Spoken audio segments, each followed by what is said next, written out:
Clyde's here, and I don't know what's up with Steve. Steve, It's I cold guess up here. Steve has got like I don't know, stuck in Siberia or something. I'm not sure what's going on with him over there. It snowed this weekend. It hasn't been above freezing. Well, it got above freezing briefly today. It's been cold up here. Well, it's been cold here too. I think it's Echo. What's the temperature outside? Right now, it's 72 degrees Fahrenheit. Yeah, Tonight, expect a low of 60 degrees. yeah. See, this is like 72 out there right now, and it's supposed to get down to 60 tonight. So I don't know if we're gonna make it. Yeah, I don't I think Did you bring your snow chains with you? I didn't. I I got the shop warmed up to 61 today. Well, how is everybody? Sharon, I see you there. Philip, Brian, here's your hero over here. If we can get him off the phone, Hold on, he's over here playing on the phone. But he's calling me. you didn't tell her. You didn't tell her when we went live, lady. Mm. Well, did Kline break the stream? I sure hope not. Are y'all not seeing us or what? It looks like I, they I see think us. I think they're all there. I think so. Yeah, so I say it appears that everything is working on my end. Uh, but yeah, it's still a little warm right now. We're supposed to get some cold weather. I think like Tuesday or Wednesday it's supposed to get cold here, but not like that cold. No. It's supposed to be like in the 40s. Yeah. So Well, it's yeah, we have this is below average for us right now, and unfortunately, all the trick or treaters up here are probably going to look like you know snowmobilers or something because they're talking about it being in the low 30s for Halloween night as well. But ugh, on the plus side, I think most of the bugs are dead. There are no crickets out here that I've been hearing this I was gonna weekend. say So I hadn't heard your cricket yeah, gathering yet. So yeah, that's I good. think. Well, let's just go with they're hibernating. Yeah, So yeah, that's good. Oh, Daniel Justice says he's just here for Klein. That's it. Hey. all right. Well, I guess you and I can leave then. Yeah, I mean we can just like we just go chill out. So. But anyway, to give y'all a little bit more backstory, I'm going to let Klein kind of tell y'all because a lot of you have heard him, you've seen him in some of the videos over here at the shack, but he didn't really. When did you get your first machine? Back probably. You have to talk. You got to talk to the mic now. I'm sorry. Probably there. It was around December, maybe January, Yeah, somewhere around there. What did you? What was your training wheels? What did I give you for training wheels? It was a 5 watt. I don't remember what kind of laser it was. Was it Adamstack? I think it was Adam Stack M9 It was like a P40 little or something. tripod, and Yeah, you may have to scoot on got up, me bro. the screen. And it was hard to use, but it was a good learning tool. So if I made it through that, I can pretty much run anything at this point. Yeah. And so, like now you've got it to where what in the past month or so, where you actually started making a little bit of money to buy some tools with and stuff. Last couple months, I've been making a few dollars here and there to fund the shop. So that's kind of what we're doing in terms of starting out is just buying the tools we need. Yeah, yeah. And I outsource a few jobs to Klein. Like if I've got like a big order for a customer or whatever that I don't have time for, if it's something that he can do within what he has at his shop, then I'll send it to him a lot of times because between trying to do content, uh, Clayton's doing all my stove covers and stuff that I've got going on. A lot of times I get to where I just really don't have the time, and so Klein will help me out and do those jobs. And you've bought a couple of saws and Yeah. stuff like that with the money that he's generated. And like I said, he's just getting started. I think you said you've done pretty good on Christmas ornaments the past couple of weeks. I have. I've made a few dollars on Christmas ornaments and small stuff. Now, I don't try to get off into anything real huge because Yeah. I'm not equipped for that just yet. And then he comes over for the live tonight and brings a pocket knife with him. Because apparently there's not a fiber laser over at the Kline shack just yet. So before the live, guys, we had to. And by the way, I don't know what the grips were made of, but the fiber would not touch it, so I wound up having to engrave the blade. But it was, I'm guessing maybe like carbon fiber or something, but it just absorbed the laser and didn't leave a mark. But yeah, it's getting crazy. Now, Brian, he gets paid. I pay him when he does jobs for me, so I'm getting the hit on that, not him. Yeah. So, but usually a lot of times he either needs blanks, which I buy in bulk, so I can get them a little cheaper than he can, or like sometimes it's a router or a, a saw or something like that that he needs, and so I'll help him purchase some of his tools because he started out. I think, would you have a skill saw and a drill? That was Yeah, it. something like that. Very basic. Very basic. Most of the time when I do a job for Clyde, I'll just send him a list. Hey, this is what I need you to get me. Let me know when it comes in. Yeah. So like if he's getting a $400 payday, he'll just go on Amazon and be like, hey, I need this. Yeah. And it keeps, it keeps, saves him a little bit of money. Plus it kind of keeps his mind on tools and build his program up a little bit. So it's getting there. He's come a long way. But like I said, he started out with like the simplest machine I had. And he's worked up. What all you're running the? You got the LM3. LM3, and you extended it I yourself. extended it myself. It's a Then 20 watt, and then you've got the Atom Atom Stack Stack. 830, Mm-hmm. and then the Creality. Yeah. Falcon 2? Yeah. Yeah. 20 watt. So now those are still technically part of the Clack Shack. Can hardly hear us. I can turn the mic up. I can turn the mic up, but it may get too loud. It's probably because Kline's got me kind of out of my usual spot. How about Yeah. that? Is that better? It looks like I'm about redlining it over there. I can go louder. Yeah, Craig, I tell you, it's been a tough road. For about 3 or 4 weeks, I didn't know if I was going to pull through or not. Then I got the surgery and they got the pressure off that nerve. They went in thinking I had a pinched nerve, and I was told when I went into to get the surgery, they told me they were going to go in. Basically, my nerve was pinched. I had a bulge. And they were going to like trim the bulge a little bit and relieve the pressure off my nerve. But apparently, sometime after they put me to sleep and got into my back, they discovered that it wasn't just a bulge, that the disc had actually ruptured and a piece of it was like loose and had gotten binded against the nerve or whatever. So it wound up going from a 45-minute surgery to like an hour and a half long surgery. But they got me patched back up, put back together. And other than still having some tingling and some pain in my leg, it is 300% better than what it was. So hopefully we'll be fixed up. November the 7th, I go back for my checkup, my follow-up, just to see if everything went the way they wanted it to. And hopefully I'll find out from the doctor a little more about what they did, because he had to call an audible while they had me under, so I didn't really get a briefing or anything before they did it. They just called Brandy and said, hey, while we were in there, things changed and we had to do some different stuff, but we got him fixed. So Brian's saying that he made something for you there, Steve. Oh. Oh, very nice. Yeah.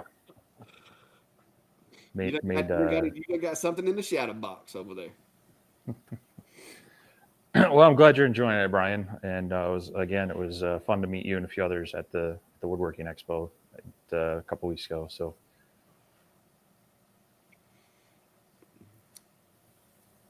So questions about anything else? Anybody got questions for Kline? He has told me he can't stay the whole time. He's got to go home. So he's probably only going to be here till about 7:30 or so. So if you got questions, you want to ask him something, or especially with somebody he is still trying to build up his side hustle.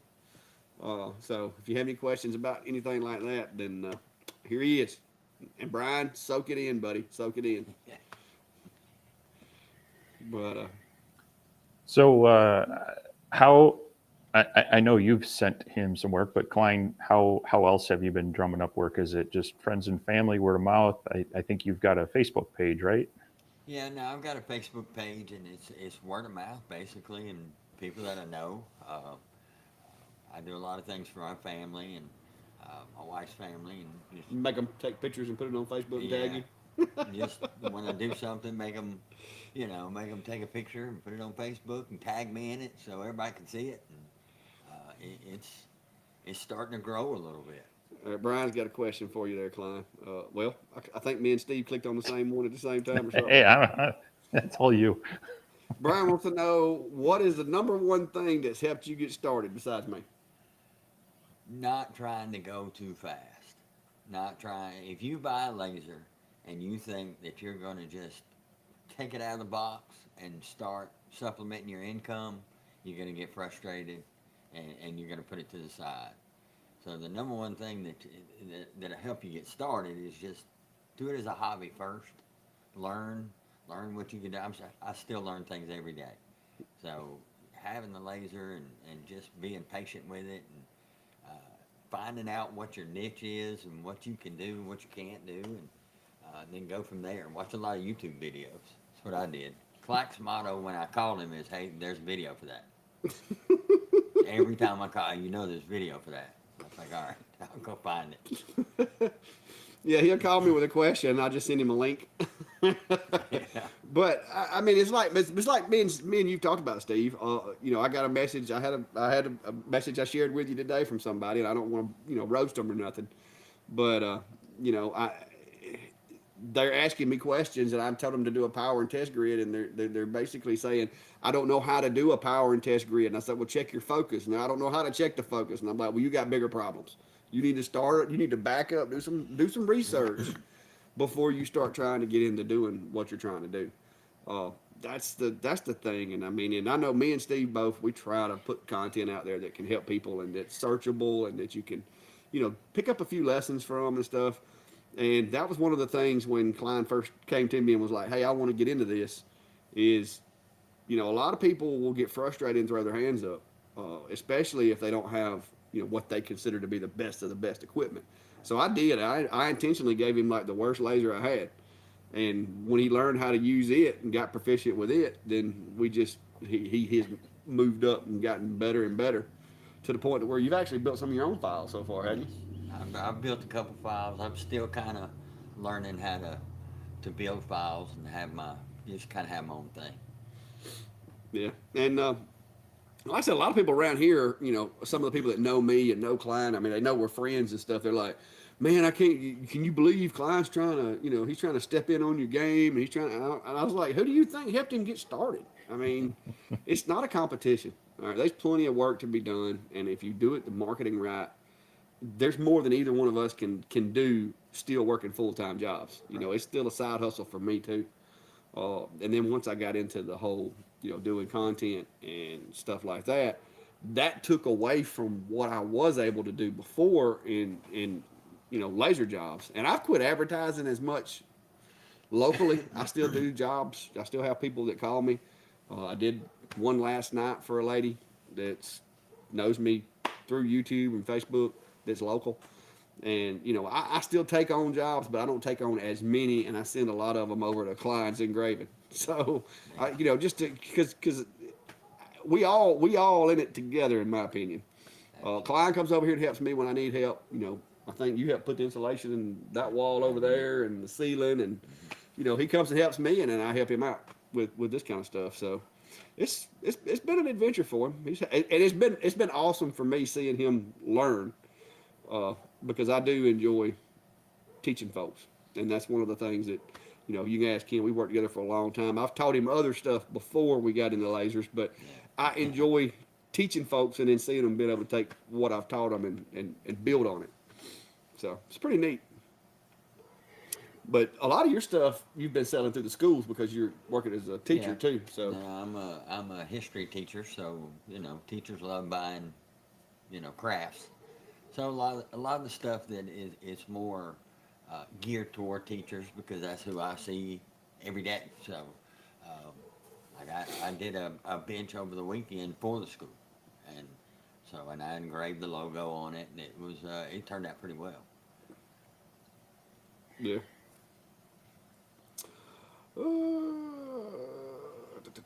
I'm trying to catch up on these comments too, guys. I wasn't paying attention. But yeah, Jack. Yeah, y'all. I didn't realize, and I know a lot of people, and I hope nobody ever thinks that I'm trying to be short with them or that I'm trying to like not help somebody. But I get emails and messages a lot of times, and it's stuff that I know. I was like, I know I went over that really thoroughly in a video, and so a lot of times I'll just, I'll tell people, hey, look, here's the video I did to try to explain that, and I'll send them a link.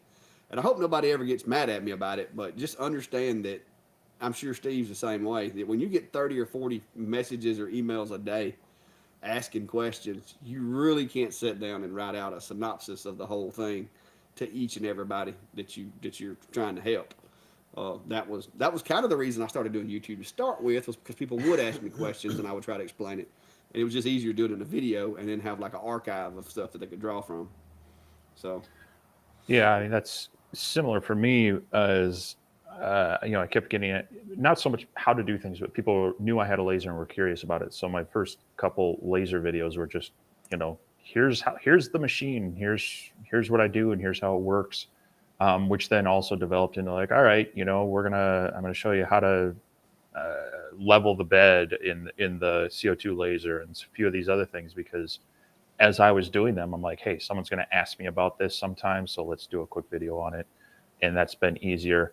But yes, I mean, working in IT, we try to also have like knowledge-based things so that we can reference back to them. And as a matter of fact, the college I work at has a subscription to LinkedIn Learning.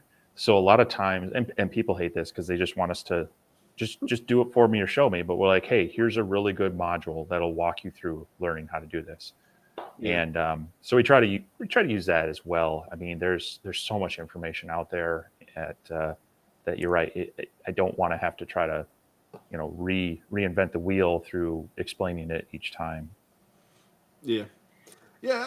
Like I said, and it's not in any way that I don't want to help somebody, but it's just you get the same question 50 times a week sometimes, and especially with some of the newer machines and stuff, because it's stuff that like the S1. I got it in here, been playing with it, and I'm having to learn it as I go. And I've had several people message me this week that have either used my profile that I built for the machine or have used some of the information that I provided. That's really, you can't really find it anywhere else. And if you do find it, you got to dig through so many layers to try to put it all together. And so that's what I try to do a lot of times is I do the research for folks, and then I test the theories or test what I find, and then I try to come up with a working way of doing it, and then put it together in an understandable format and put it out there. And like I said, it's been really really fun. Because I said I started out like Kline. I mean, I was doing tumblers, and I was doing making signs for people, and babies announcements and wedding signs, and so that's all I was doing. And then I was posting pictures on the Facebook page, and people started messaging me asking me questions about, hey, how do you do this? Hey, how do you do that? How do you do this? And boom, birth of YouTube. you know, and and so and Kline, I've been joking with Kline about when he's going to start his channel, but he said he's just trying to learn the craft right now and make a little money because that's the biggest thing. Yeah. And and I've told him he can come over here and hang out, or we can patch him in, but he doesn't have any very good internet at his house either, so that's a big hang up. Yeah. Yeah. And of course, Chris has a good point here too.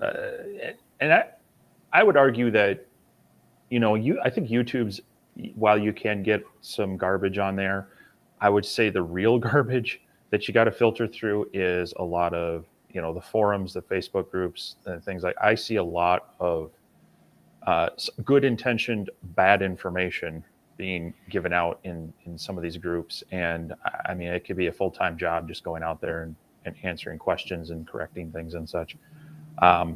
But with that, I mean, that's where I think being consistent as like Clack and I as creators is trying to be consistent, try to be honest. I mean, he shows using it legitimately as his side business. It's not just I get this machine in, I play with it for a while, I say what I say about it, and then you never see it again. He's using it in and out.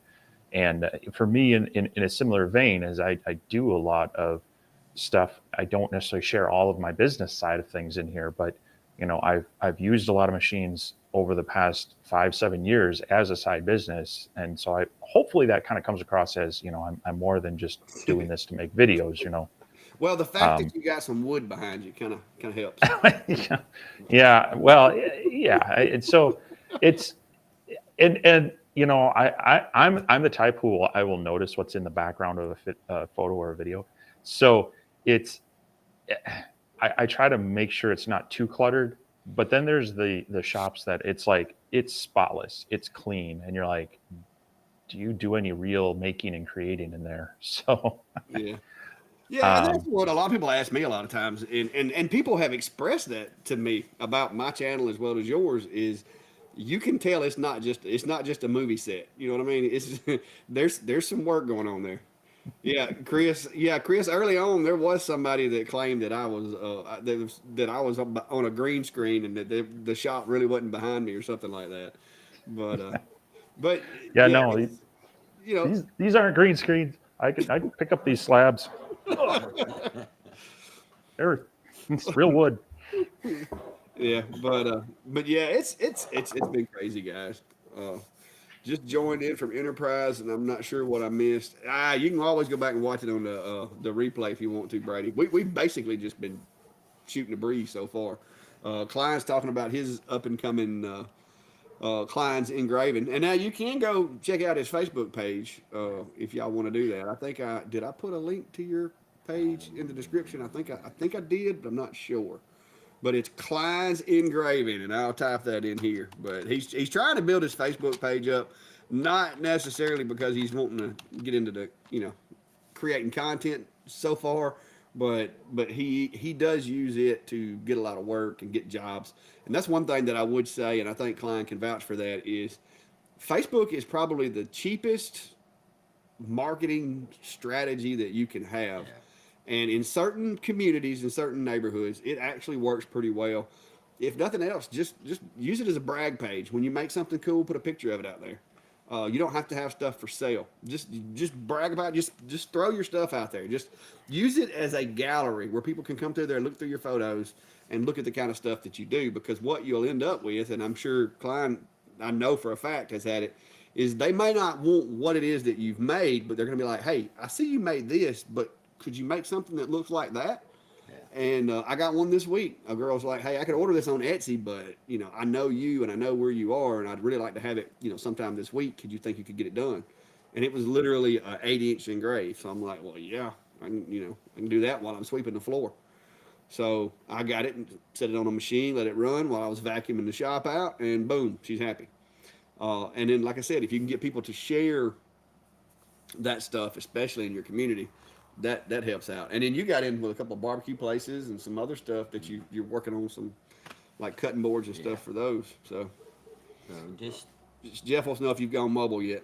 no, I haven't gone mobile yet. I'm working on it, and I don't have. You said you set do up. have an event though. I do have an event coming up.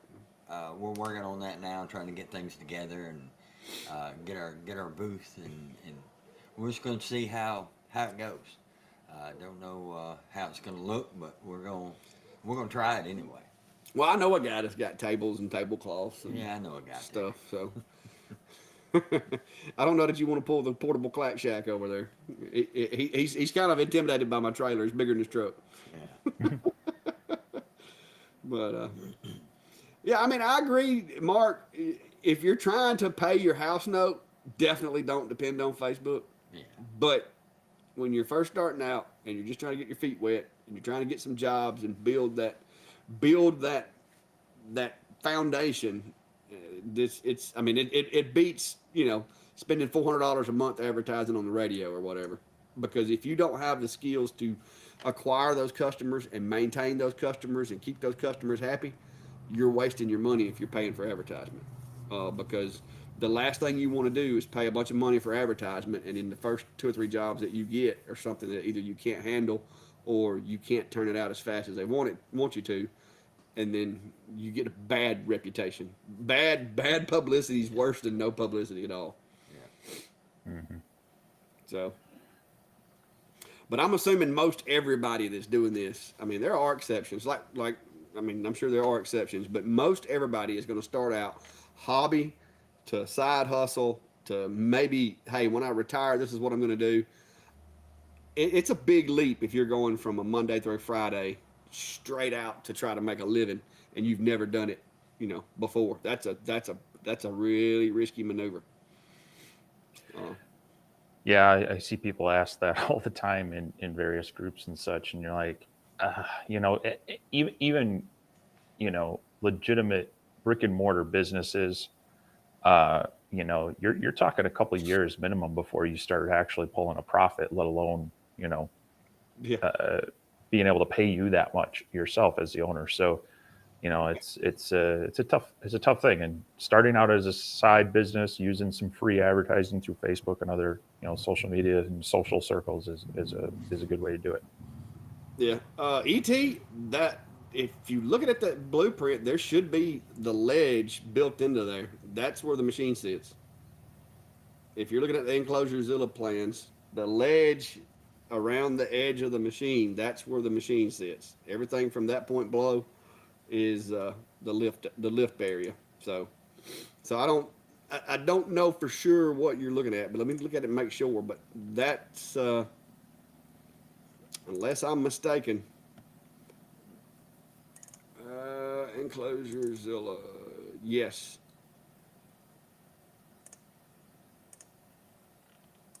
Yeah, the ledge on that one is. You should be able to see it. It's got the measurements somewhere on there.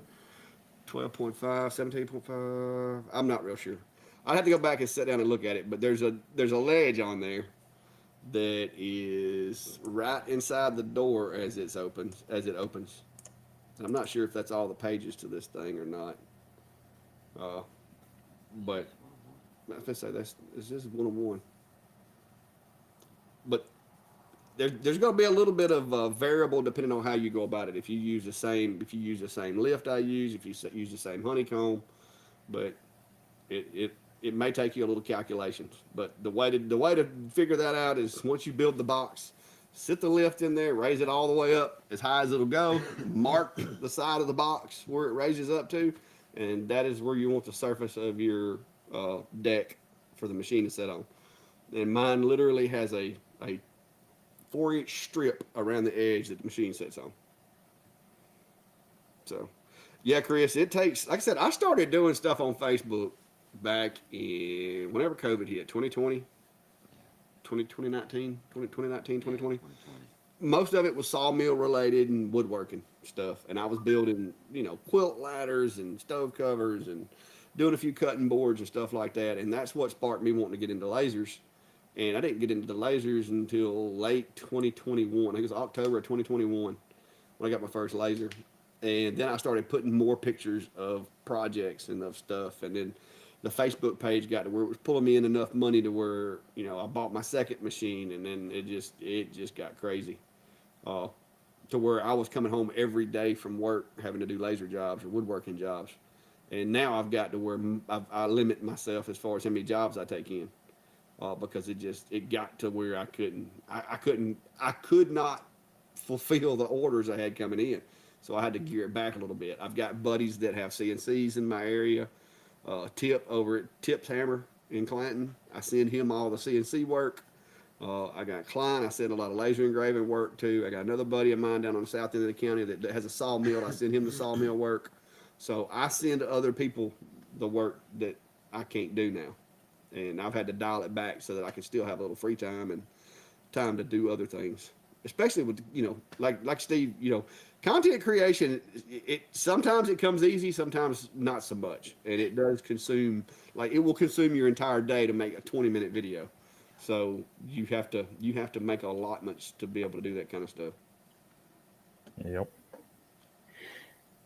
Dale, I actually had a Kentalk, and I run one for a long time. It was a 10 watt though. Mm-hmm. They haven't sent me. Matter of fact, you had it for a while. I had it for a little while. It's a pretty good machine. The Kentalk, basically, in my opinion, was a rebranded Atom Stack. Was it A10? It looked just like the Atom Stack. The whole way it operated was an Atom Stack. But it's not a bad machine. There's a lot of I like to say rebranded machines, and Steve can vouch for me on this, to where you get one of the major name machines and then one of these lesser known machines and put them side by side, and there's 10 cents worth of difference between the two.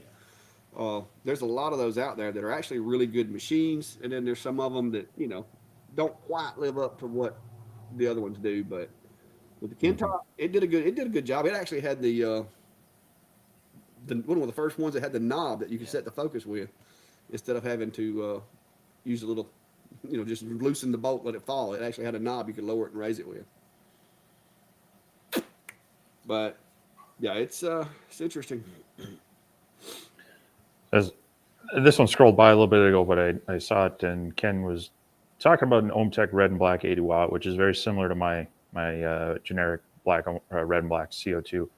Um, the Chuck rotary about doing tumblers. What I can say is, first, I don't know if you've gotten it hooked up yet, but generally there might be a plug you actually have to swap on the board, uh, and that will then hook into the port within the laser area. But I would recommend get yourself a couple of like dowels to first test on, chuck that up into there, do some tests so that you can figure out the orientation, double check the steps per rotation, stuff like that. And then once you get into tumblers, it's really just going to be running your speed tests to figure it out, your material on there.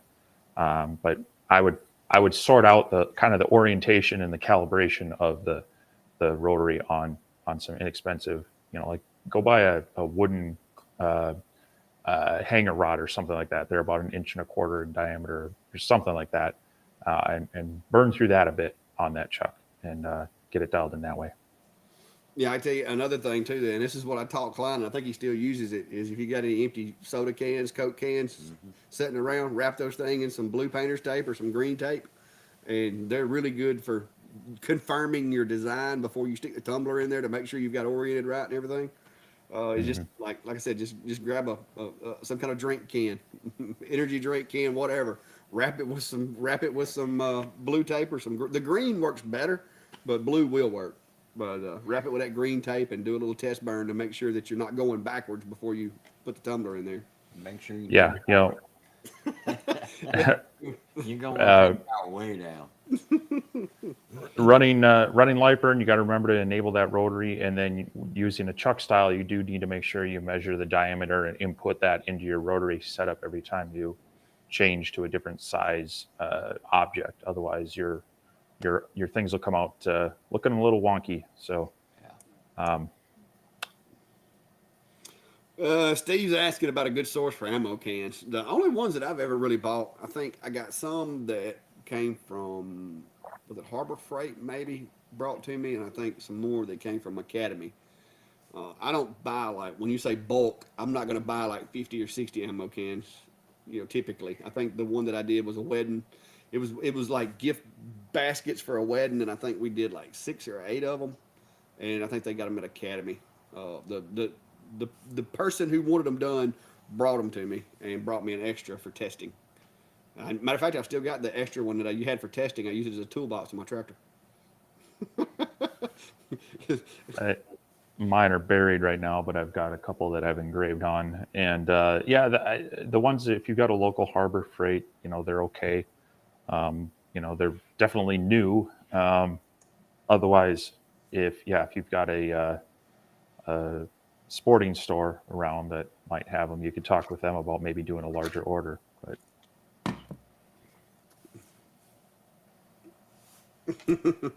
Chris said he gets a 10 cent. Man, 10 cents a can. That's pretty good. He said they always stop to look at his test cans when he can take them in. They're like, "What's going on with this? It's got lines all over it." well, I imagine they get that 10 cents because they're probably charged that when they Yeah. purchase them. A lot of them are like that. We don't have that here. I don't know what the going rate is for aluminum around here. It always seems like it's It takes a lot of them to get $1. I'll tell you Pretty- that, because pretty I low, typically smash mine, and then I got a big bin. I keep them in up there until I get enough that I have to load them with the tractor, and I take them to the scrapyard. So I used to melt them down myself and make ingots out of them, but that Mhm. that got to where it was just it was a lot of work.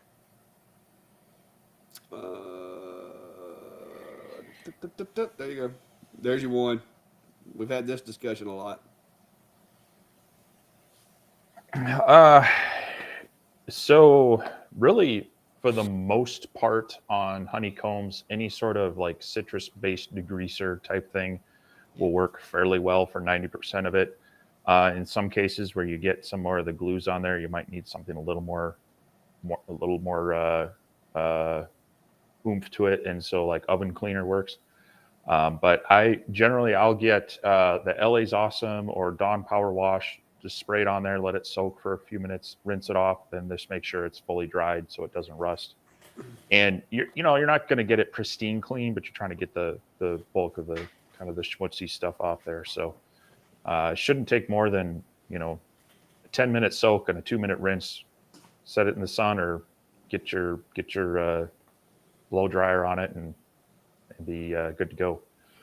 Yeah, I use like the cheapest oven cleaner that you can buy from Dollar General, and like I said, I'll let it soak for 10 or 15 minutes. Hit it with the water hose, spray it again, let it sit for 10 or 15 minutes, spray it with the water hose, and then I use my leaf blower and just prop it up against the side of the building and blow through it with a leaf blower to get the majority of the water out of it, and then just bring it inside and it'll dry relatively quick. Like I said, if you're really in a hurry, I guess you could use a heat gun or something. But I usually clean mine when I'm planning on having the machine shut down for a while, so I don't have to worry about any moisture.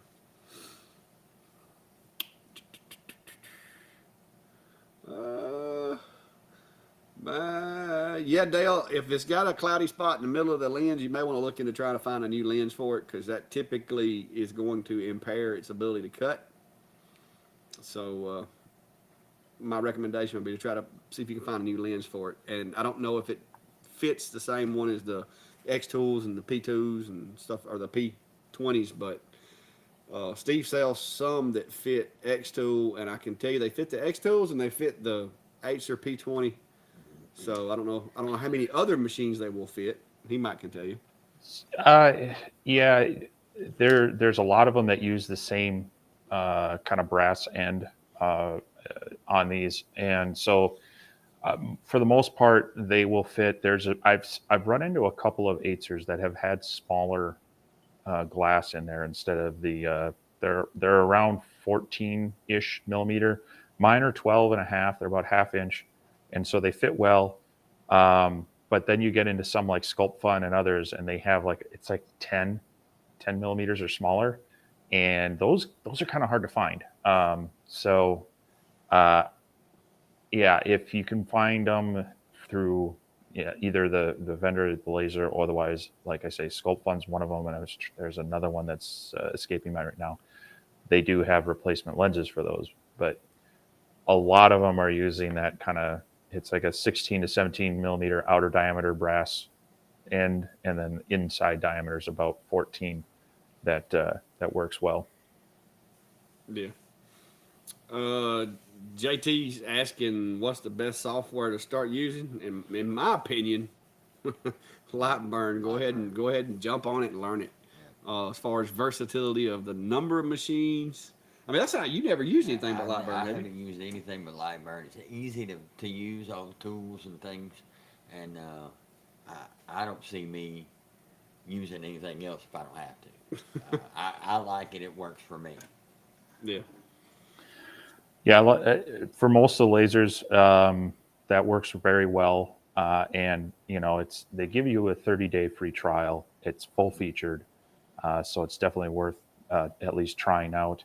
The nice thing there is that you jump up into a CO2 laser. Chances are you can still use Lightburn. You just might need to upgrade your license type. You jump from most diode lasers; they will work with it. You're getting into some of these specialty lasers, though, as we're seeing with the X-Tool S1, the We Create Vision, some of these that have more advanced features where they work with Lightburn, but some other features don't, because those are the little more proprietary things. So you got to be a little bit careful on if you're dependent on those features working, you might need to stick with their stock software. But Yeah. for the most part, a Lightburn is a very good tool to learn, as it's going to work with 90% of the lasers out there. Yeah. Well, that's just like the S1. I mean, the S1, you get like 90% of the features, but you do lose a couple if you try to run it in Lightburn. And depending on what job, I could see with the S1, I could see me bouncing depending on the job between XCS and Lightburn. If it's something that I've already got an image and I'm just slapping it on something, I'll just use XCS. If I've got to design because I'm more comfortable in Lightburn, then I'm going to design it in Lightburn. I may export it as an SVG and drag it into XCS, but I'm going to start out in Lightburn because that's where I'm most comfortable. Bill, I have a Woodmiser LX25. It's a all manual, bare bones sawmill. That was it hurt as bad as I needed it to muster up the $5,000 to go get that thing. And it's done me a good job. I've had it for several years now, and I made my money back on the sawmill. I think in the first year and a half. I also bought a sawmill. I bought a band sharpener. Got my own sharpener, my own setter. So I started making money back from other hobby mills. I would sharpen their blades for them too. So, between selling the wood and selling, cutting stuff up for people and sharpening blades for other people, I think I wound up, it took me like a year and a half to make back I think it was my total investment in the sawmill stuff was like $6,500 for the trailer upgrades, the sharpener and all that. And it took me about a year and a half to make all my money back. But now that was coming home from work, running the sawmill almost every day just to try to get that money coming in. But yeah, somebody was saying a while ago they see it in these Facebook groups all the time. Somebody going, "Hey, I got a job for 100 tumblers. Does anybody got any settings to start with?" And if you're asking that question, guys, that's where I'm saying, play with it, use it as a hobby before you go to advertising. Because could you imagine? I mean, because you remember your first tumbler job. Oh yeah. I mean that's the kind of stuff that will get people discouraged and get them discouraged really fast. Yeah, make a lot of gifts Yeah. because it'll give you a lot of practice, and as they start getting better, you'll have some things out there with people that can help you advertise. So Mike's asking, is there anything to mineral glass lenses?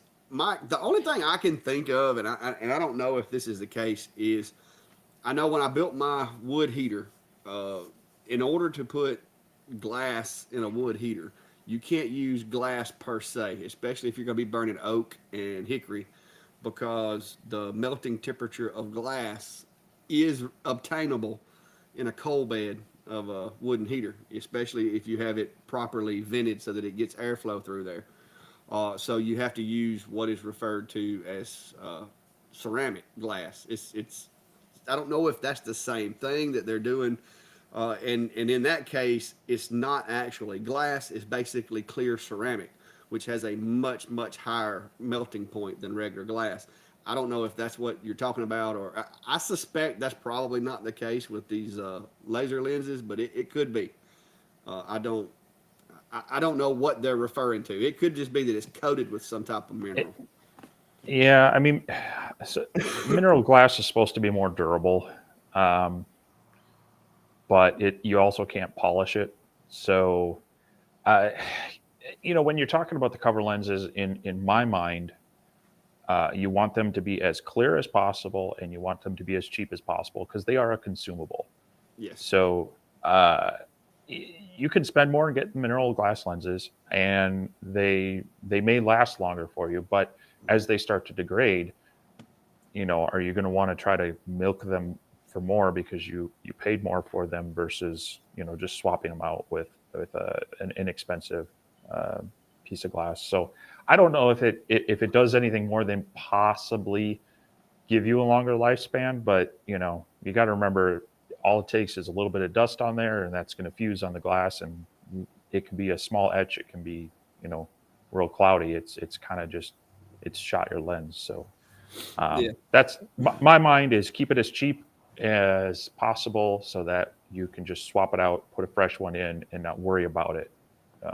But you can definitely use them. But I personally just feel that it's extra money that could just be gone as quickly as clear glass lenses. Yeah. Well, in my opinion, that's kind of like when you buy paper plates. You can buy those really nice paper plates that that you could like literally carry a whole turkey on, or you can get the cheap ones. It's just, I guess it would be personal preference. Yes, the more expensive ones are better, but at what point do you just not, what I mean? Is it not worth it? That'd be my thing. I run the glass that you have, and I haven't had any problems other than when I had that right before my air compressor died on me. I had a really bad problem. I didn't understand why at the time, and I didn't realize it until after the air compressor died.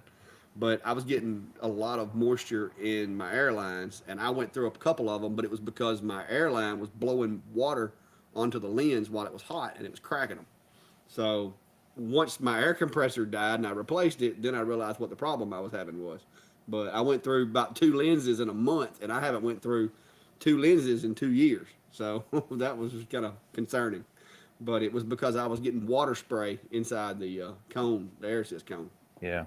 Yeah, anything you can do to keep debris away from that, obviously you don't want moisture coming through your air assist, but even taking time to really dial in and get good airflow so that the smoke's getting extracted away from the module. So like downdraft tables or, having your air exhaust down underneath your honeycomb and such so that it's drawing it down and away from that module, it's just going to help prolong that lens. Running air assist. Yeah. Kline learned that one the hard Yeah, I way. learned that the hard way. Kline Uh-huh. Kline first got into it. He was bad to not run air assist, and I think you went through what 2 lenses. 2 lenses. I was engraving leather for hat patches, and undoubtedly I was running it a little too hot, and it just I cracked the lens, brought it over here. When you knew, you just really I didn't know what happened to it. And I'm like, oh, I've tore this up. So I brought it back over here. Clark looked at it and he said, all right, you broke a lens. Took it back, broke another one. Yeah, like the The day next you took day. it home or something, The you broke next another one. And So- I was like, dude, what are you doing? Are you not running air assist? He's like, well, I was engraving leather. I didn't think I needed to. And Yeah. I'm like, you're dirtying these lenses up Yeah. so fast that it's And killing them. Cleaning your machine is vital. Like I'll run a couple of jobs and then I'll just stop and clean the lenses just to make, even if they don't need it. Yeah, because I was going to resell Kline the lenses I got from Steve. I was going to mark them up to $10 a piece and install them. And Kline, he got a handle on his cleaning regimen Yeah, I shortly got afterwards. Because I didn't want to spend $10. I mean, I hate to price gouge Steve, but I had the lenses and he needed them. I Well, was like $10 supply and installed. demand, right? Yeah. Yeah, $10 installed. I mean, that's not I don't think that's bad. But yeah. Yeah. So they're asking with a diode laser, how often would you disassemble and clean the lens? That's a very subjective thing. I mean, and it depends on what you're burning. I've played around with like the Norton white tile or with spray painted canvases. That stuff splatters everywhere. And I felt like I almost needed to stop the job and clean off the air assist cone because it was just getting gooped up, and it was, I had low pressure air going on it to keep it off there. But and then you can have other material that hardly a little bit of wisp. Like I say, if you've got your air pulling it down, it's not going to get as bad. But I would definitely, if you're running a solid day, I would maybe take a pause and give it a quick wipe down, and then at the end of the day, take your air assist off, check that lens, just give it a quick cleaning of alcohol. But if you're running, some real sooty stuff or some real smoky stuff, you might need to do it after a couple jobs. So, Oh yeah, there's a lot of variables that go into that. Like you said, how fast the laser head's moving. If you're going fast and you're doing a lot of engraving but not a whole lot of cutting, typically you're moving fast enough that stuff's not going to get in there as much. But if you don't have adequate ventilation, if you look into your laser and it looks like you're checking on the Boston butt on the 4th of July, then you don't have enough ventilation. And if you don't have enough ventilation, that module is doing nothing but just circulating that dirty, dusty mess through your machine. So therefore, you're going to have to clean more often than if you look in there and you really can't tell you're burning anything. And like Steve said, that's why I like my my bottom extraction from my smoke. I like to where when I'm running a job, you can look in my machine and you can't really tell it's cutting anything because there's no smoke visible. My smoke gets sucked through the honeycomb and goes out the back. So that's a big thing, and all those little things go in together. I'll tell you another thing that I'm learning. Some of these different machines, depending on how the air assist is built, seems to keep the lens a little cleaner longer. The algo, the algo has a unique way that they have put the air assist in there, and it uses a channel and it comes into the cone. The lens on that machine is staying remarkably clean, despite the fact that the nozzle just will have stuff hanging off of it, and you have to wipe it. The nozzles actually stay, the lens stays pretty clean. I've had to clean it a couple of times, and it had a little bit of stuff on it, but for the most part, I've done learned now that about every 3 times I clean the end of the cone off, I can get by before I have to actually clean the lens, because the way that air assist, if you run the air assist, the way that air assist nozzle works, it actually does keep that lens fairly clean. So there's a lot of variables, like you said, Steve. I mean, I think air handling inside enclosures is what gets a lot of people, because especially if you're using an enclosure that vents out the top or out the back or out the side, you're not going to have as clean of an environment for that machine to operate in as if you pull it out the bottom and you have fresh air coming in out at the top. It does make a difference. The V35 over here, it makes a huge difference, because the air comes in my enclosure up top, it goes through the honeycomb, it goes out at the bottom, and it never gets circled back through the machine. Echo, turn off the air compressor. Okay. So Echo, turn off the air compressor in the shack. JT is also asking, what's best to start with, CO2 or diode laser? Says they've got both, but haven't started with either. I would say the diode is probably a little bit easier from the standpoint of there are fewer things to make sure are aligned to get it working. One of the biggest frustrations of people with CO2 lasers that are new to it is you've got to align 3 mirrors through a focus lens to get your beam working right. And, we've all seen how things get shipped around here.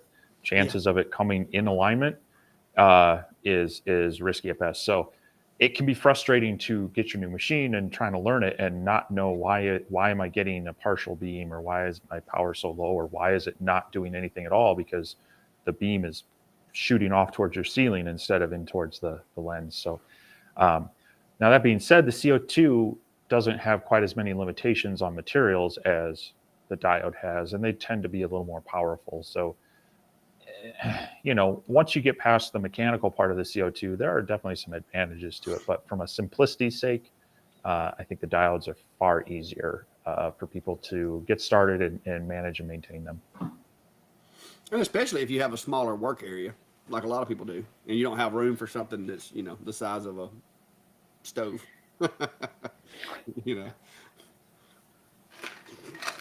Because I've got the Monport M40, and between it and the chiller, it takes up a pretty good bit of space.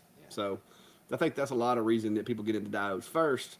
And I just kind of got stuck with diodes because I like them. They're versatile. I can do stuff with them. And like I said, I don't have to, I've got this little 2-foot area that's, 4 foot long, and I can do stuff that, in order to do what I can do in this machine, I would have to have, a 60-watt CO2 with a 40-inch bed to be able to do what I can do with this machine. And that thing's going to take up a lot more room. Plus, then I got to have a chiller to go with it. So, I mean, to me, this works for me. It doesn't work for everybody, but it works for me. Mm.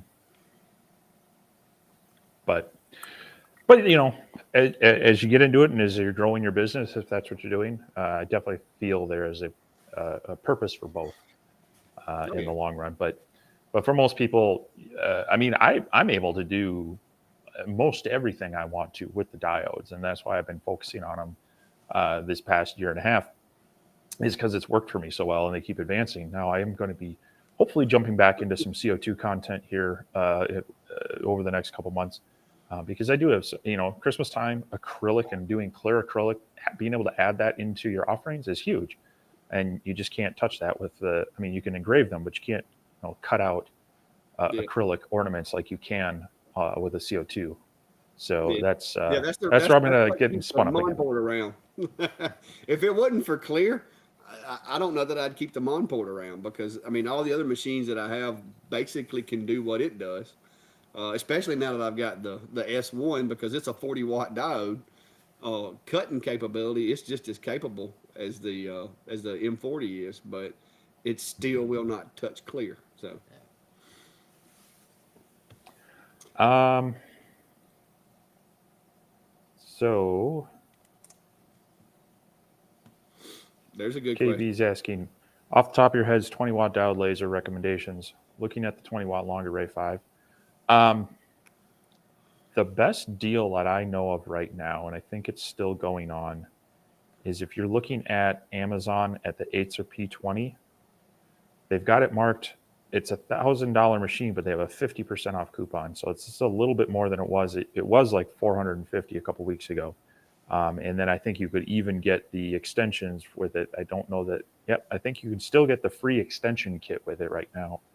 So for about $500, you can get a 20-watt laser that's extended, and the Acer. I'm not sure on the longer array 5 if that's the 430 millimeter width. I know the B1 is around 420. So that the longer the Ray 5 now, I don't know about the 20-watt model, but the one that I had was a 10-watt and it did not have limit switches.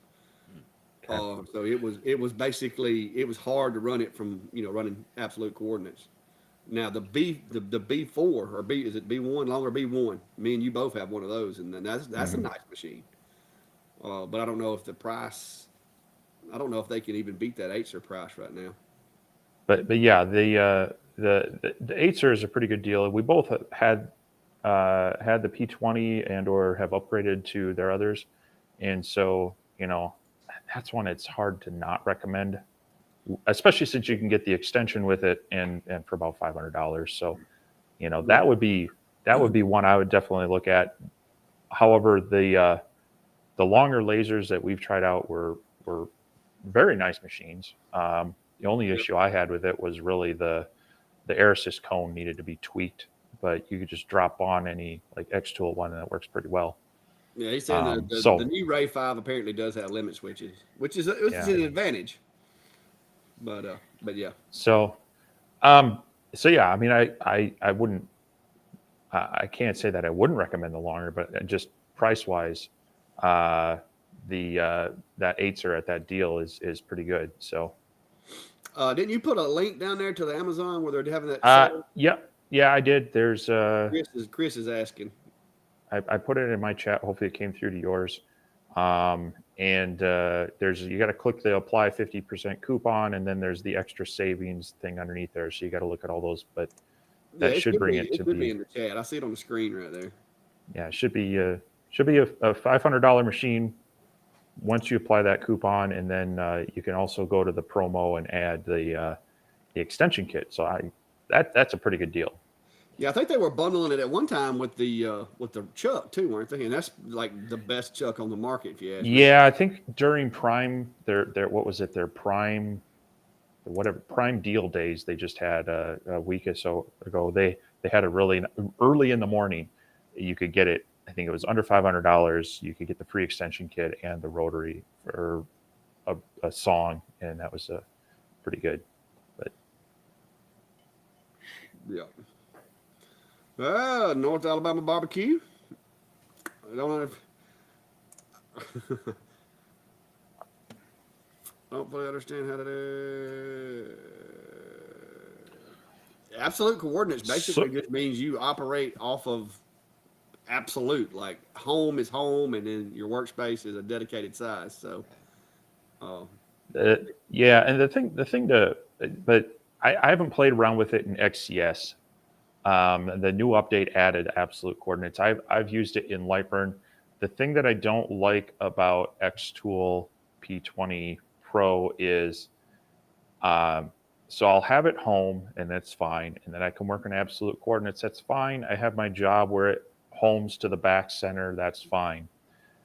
If I hit stop in the middle of a job, it seems to forget completely where it's at, and now you got to remember to rehome it to make sure that it's going to be working again in absolute coordinates. So yeah. there's a couple, most of the others that I work with that if I hit stop, it seems to remember that, okay, I just parked here, but that's just the one little little thing Yeah. I've at least been noticing with my my D1 Pro. I love working in absolute coordinates myself.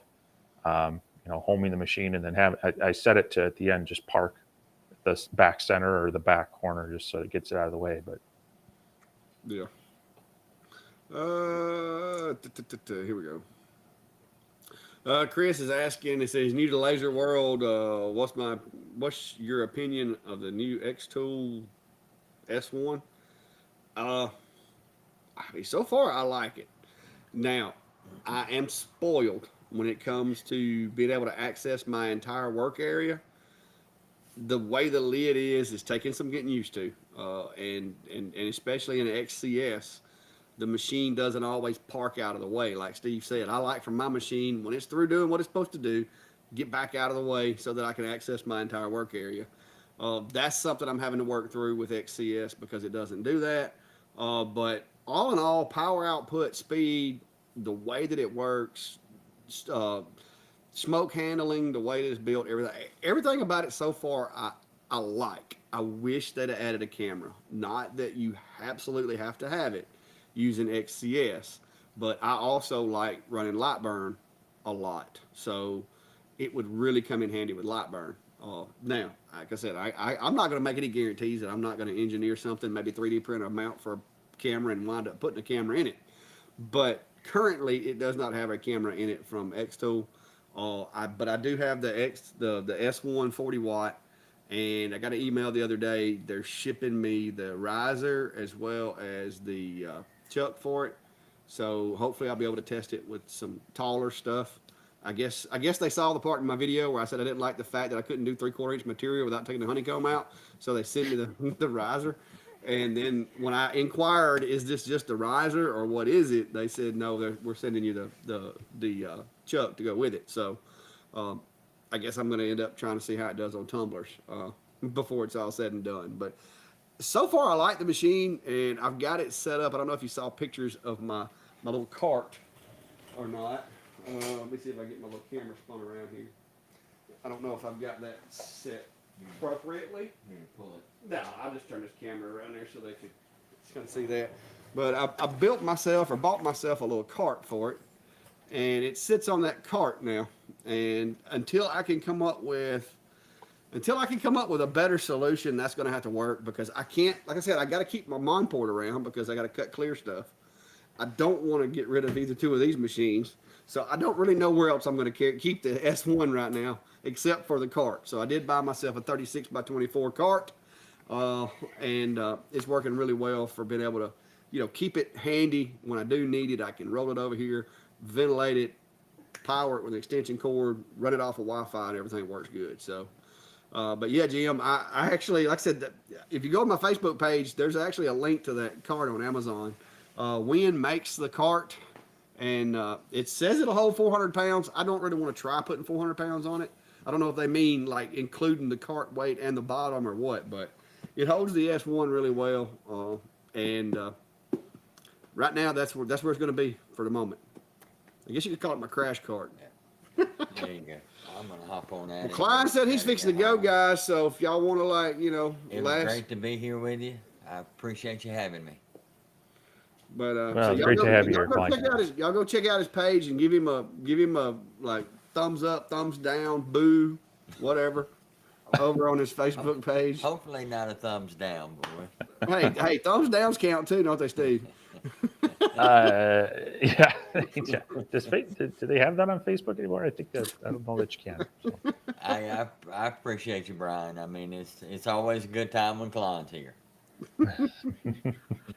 We'll see y'all later. Y'all have a good night. Yes, sir.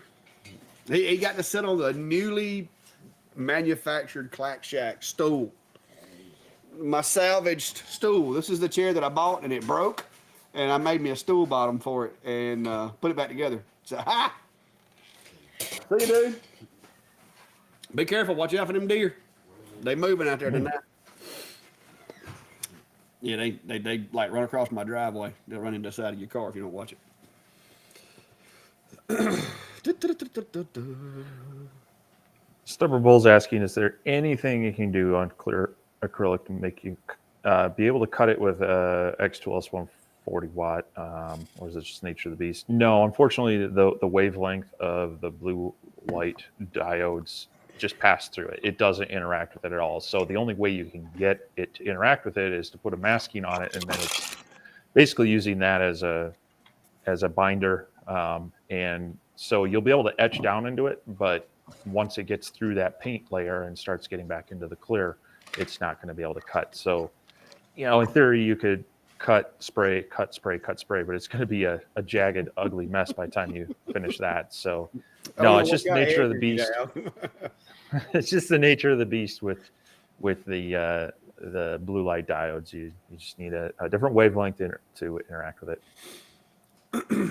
Yeah, now, other colors, especially black, but clear anything, you're not going to touch it with a diode without coating it with something. Yeah, but even so, the edge you get on it, it's nowhere near what you can touch with the CO2. Almost polishes it once you get your settings dialed in. It's almost a polished edge, whereas with the diodes, even on the ideal settings, it's okay, but it's almost more like a matte finish cut. So. Yeah. Well, I've got mine on black, especially black 3mm. I've got mine cutting pretty smooth, but if you have to do more than one pass, you can hang up with a smooth cut. Yeah.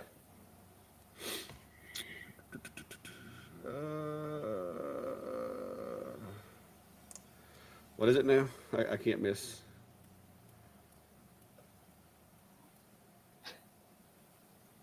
Yeah, that is a lot of weight, but now that was on the little thin cart that I was using. I have since got a bigger cart, but yeah, that is a lot of weight and it is a lot of momentum. But it doesn't affect with it. It doesn't affect the machine.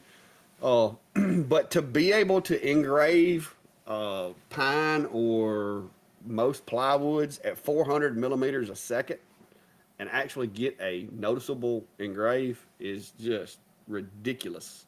So, I mean, there are some cosmetic things about the S1 that I would have probably done differently, but I will say, if nothing else, high speed engraving, it does it, and it does it pretty well. So far, so good. And I was a little intimidated with having to clean that thing until I took it apart, and I was like, okay, it's actually easier to clean than a D1 is, so it's not bad. What we got going on here? So I know someone was asking earlier if we had upgraded to Lightburn 1.4.3. Have you done that yet? I've got whatever the newest one is. Hang on, see what it is. So you probably have. I keep clicking ignore this week. I haven't updated mine. Yep. Check for update. Yeah, I'm at 1.4.03 and have been for quite some time because I haven't updated in a while. Yeah. Yeah. I usually with Lightburn. I keep the old versions. Like when I download a version, I keep those just in case I want to revert back. But typically with Lightburn, I haven't run into any problems since the early days of my X tool when there was a few little quirky things that happened with updates. I haven't had that happen in quite a while with X tool or with any of the machines that I run now. So Robert was saying with that version, has issue changed COM ports automatically? 8s or V35 now recognizes the longer RAY 5 settings and vice versa. I can't speak to that. I know, a lot of these will recognize each other. If you select the wrong device and you select the right COM port, it will try to operate with that profile. And your COM ports can change just by changing USB ports and plugging things in different orders. Whichever one turns on or off first. So those can pop up differently. But I don't know. Like I said, I haven't pushed the update on mine yet, so I can't speak to any. Now, a lot of the machines use that same CH340 driver, and so to the computer itself, the machines look no different.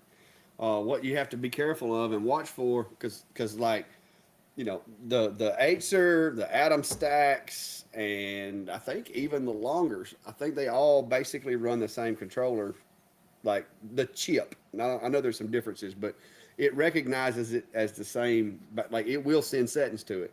But what you have to do is when you if you don't know your port numbers, which I got mine on a little piece of tape stuck to my enclosure so that I don't forget them.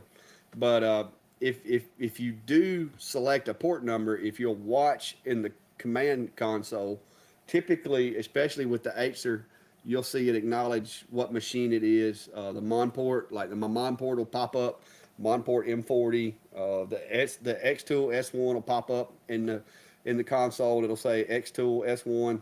So if you'll watch that, that helps keep sorted out which machine you're actually communicating with through that instance of Lightburn. Because trust me, I've hit home before and the wrong one go home. So, and that could be a bit concerning, especially when you got something expensive you're working on and you hit the button and the wrong machine moves. It'll get you nervous. Yeah.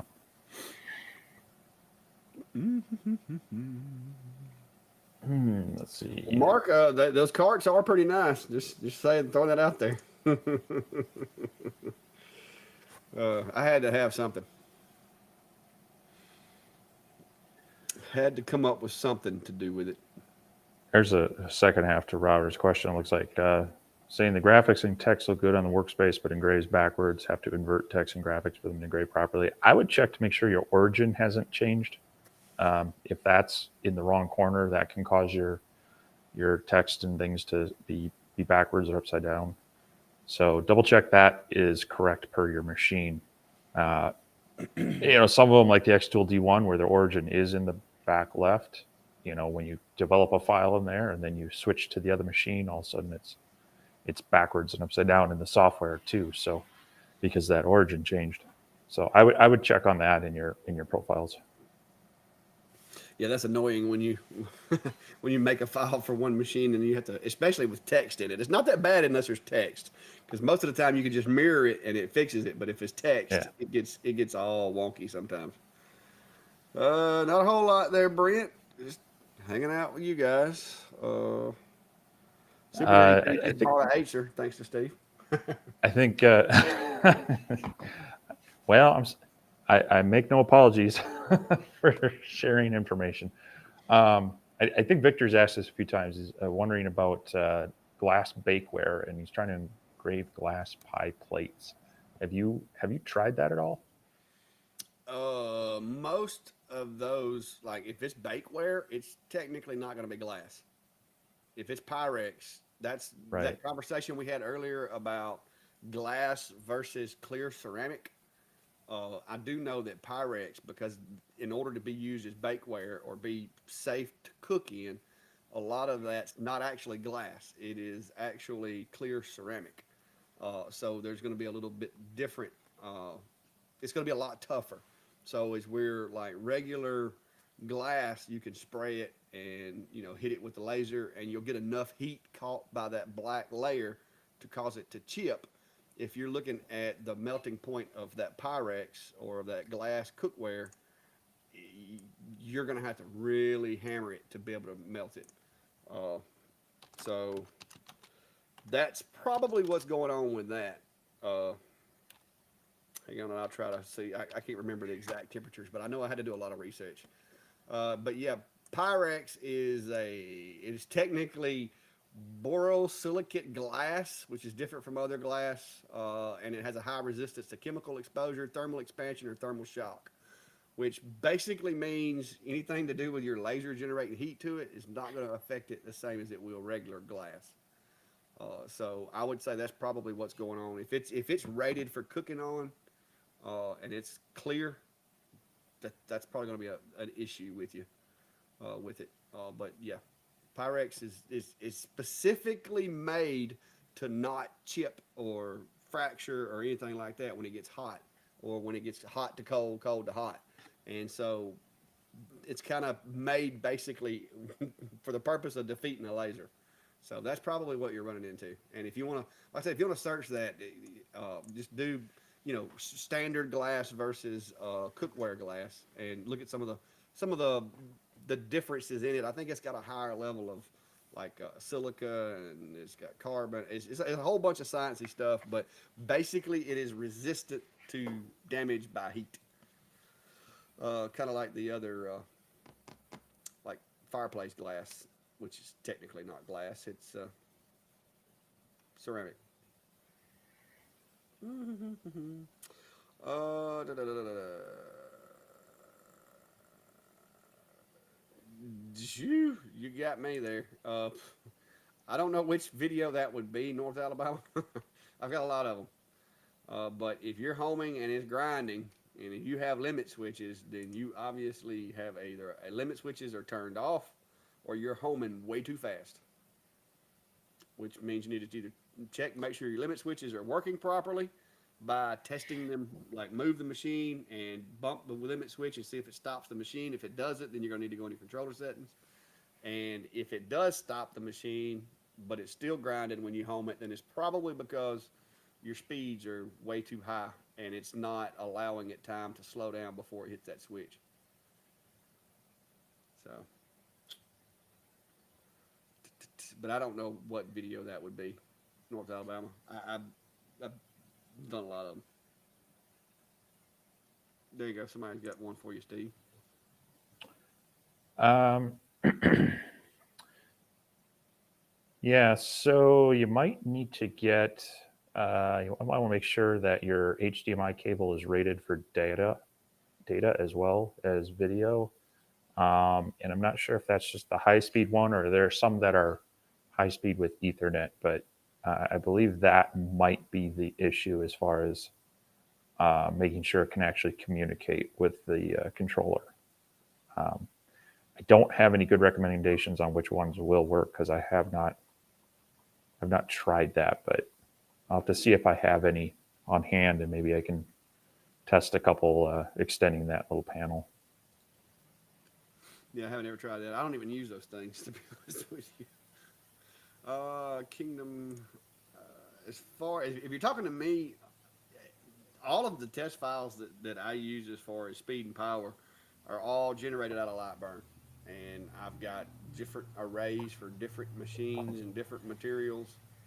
But no, I don't sell those on Etsy. It's just simply just using the Lightburn utility to create them, and then I save them just for as a time saver. So when I go back to test another piece of material, I don't have to recreate it every time. But I don't. Yeah, I don't sell those. Yeah, I don't. I hate when those are for sale because there's so many ways to do it for free. I use the Lightbird ones, but I've actually been developing kind of my own new one here. It's got both of a cut test in there as well as a raster on the bottom. I'm trying to hold it close enough to the camera to see. And so I'm testing this out. I'm probably going to shrink it down a little bit more as well. But I'm trying to make an all-in-one card that I can run like this and have a little customization to it. And if I do get it worked out, I promise I will give this away freely for other people to use.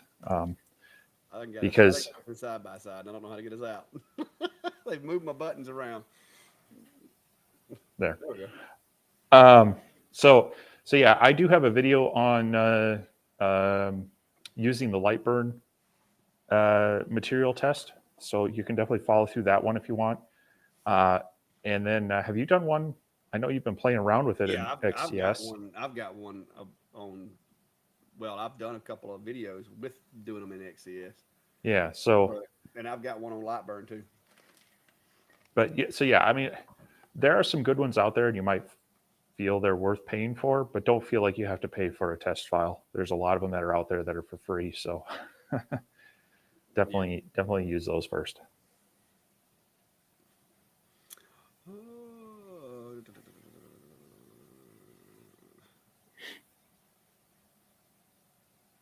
White space scan. I've gotten away from white space scan since I guess since we got into the 20 watts and above. I don't use it as much as I used to, because it used to cause a little bit of issues with shuttering with some of the machines, and so I kind of got away from using it, unless if I've got a specific file that maybe I want to do that way. But for the most part, I don't run it as much. Whose audio? Mine? I did turn it back down a little bit when Kline left. I guess I can turn it back up.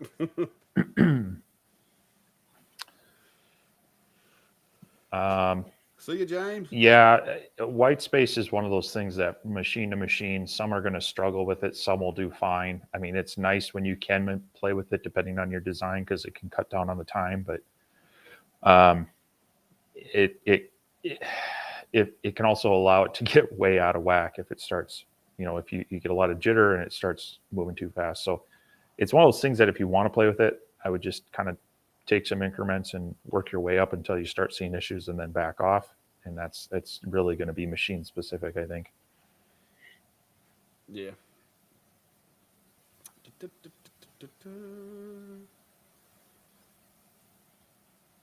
I don't know anything about the Monport Onyx. Is that their new desktop, like diode machine or something? Didn't they come out with one? I would thought, yeah, I was looking at. I'm kind of so OhmTech came out with their diode, and yeah, I believe Monport did as well. But I don't know enough about it to really say. Oh no, it's showing that's a CO2. That's a 55-watt CO2. So, it looks a lot like, as far as the size, it looks like it's going to be probably their attempt at a P2. It's going to pass through and everything. Gotcha. Yeah, it kind of looks like their attempt at a P2. It looks like it's a desktop with a pass through, built-in camera, and that type of stuff. Looks Sure. kind of cool.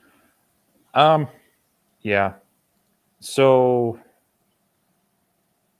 anytime you get into these desktop lasers, you got to take a close look at, the cutting area and the depth because they are what they are. And unless they have like a riser base or some opening on the bottom that you can lift it up, sometimes that can be a limiting factor for you. But there are a lot more of them coming out. And I mean, that's one comment. You even made it earlier about, having to get, the unit takes up space, the chiller takes up space. You got an exhaust fan. A lot of these are trying to build a lot of that into it. Now, whether that's good or bad, I don't know. Some of them having that kind of integrated smaller radiator or chiller or whatever that's in there. I'm curious to see how well it lasts. Like if you were running it as a business, doing it 8-10 hours a day, is it going to be able to keep up or not? But Yeah, they are coming down in size and a little bit in price. what is happening going on with my audio over there? It's not. Hang on, something's up within. Looks like it's something within Streamlabs.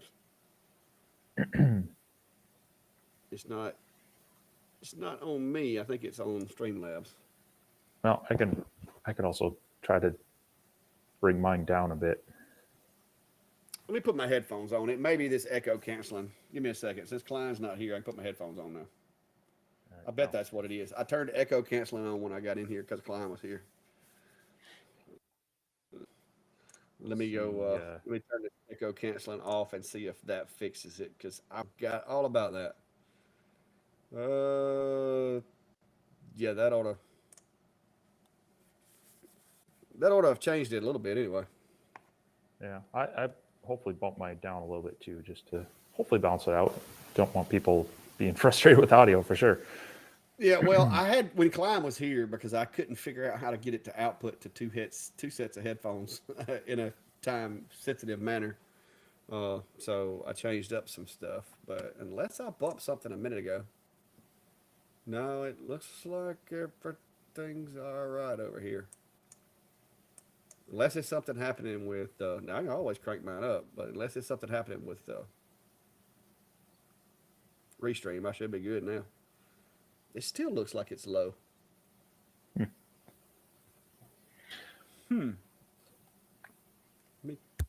Well, Johnny, I'll be curious to see what you think of the Bolt. I've been kind of keeping my eye on that as well. And if I was looking at a larger CO2 for my small business, I think that would be one of the contenders for sure. So be interesting to see what you think about it. Huh. A lot of clicking going on over there. Well, I'm trying to make sure I don't still have any filters turned on from the other day when I was doing a video on my machine. It looks like it should be working, but It's hard to tell with this.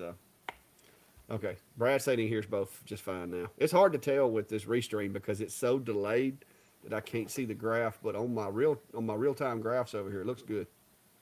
Okay. So we'll just keep moving. So here's a question that maybe you can answer from Stubborn Bull about the S1 exhaust. Standards.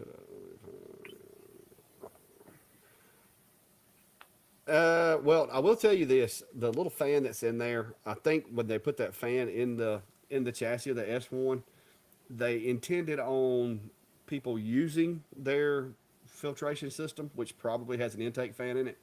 I run a 20-foot hose from the machine outside when I'm using it here, and I did notice that I was getting a little bit of leakage because it was losing negative pressure going into the machine. So I added on the other end of the hose, I added a 4-inch fan just to add a little draft to it, and that fixed that problem right up. So if you're gonna be going more than, I don't know, 6 or 8 feet with the hose, I would probably go ahead and look at least putting a little bit of an inline fan on there to kind of help make sure you have negative pressure in the inside the enclosure, because I was getting some seepage of smoke and stuff coming out with the 20 foot of hose. But I mean, it's 20 foot of 6-inch hose. That's a bit of a stretch for that little small fan that's in the chassis. But I use 6-inch hose because everything else I got in here is pretty much run on 6-inch fans. But if you're using their recycler or their purifier or whatever, that may make a difference. But if you're going to be running at 20 foot, I'd go ahead and at least add something to it. Yeah, it says only be an arm's length or so.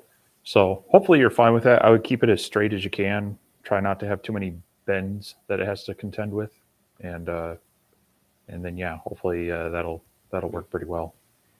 It's hard to clip this big old thing right here to your shirt. It weighs like 3 pounds. It's got a big weight in the bottom of it. that would look funny though. Big condenser microphone in you. But no, Yeah. it's highly directional microphone. And when Kline was here, I had it aimed to between us, so I think that was part of my problem.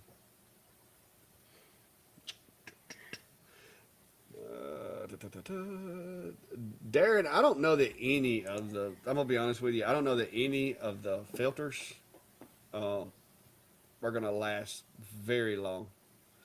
I know I've had the Com Grow. You've had the Com Grow. Even my Wind like dust filter for my shop. Those things don't last terribly long. I mean, they do, but they don't last too god awful long. So. You're making me do it. You're making me do it. Steve's going to get one. So yeah, I've been testing one for the past month or so, and this is the one from Xtool.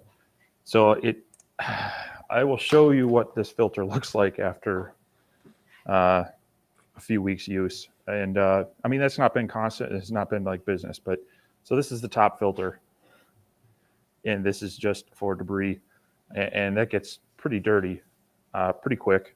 And then they have a HEPA filter, and it's also a little brown, a little tannish, as you can see from the top side versus the bottom. And then the last part here is the activated charcoal.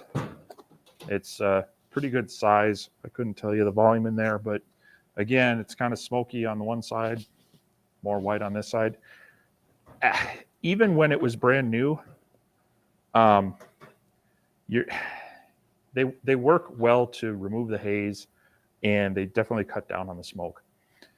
But it's not going to be 100%. So I'm not going to say you should run this in your kitchen next to, your family. But if you're in an enclosed space, especially up here in northern climate, it's already been getting cold. It really cuts down on it and takes away that haze, takes away a lot of the particulate. You're still going to have a little bit of that kind of smoke smell coming out of it, but it's a lot better. And I can actually run it in here and not necessarily exhaust it out air, dumping all my warm air out with it.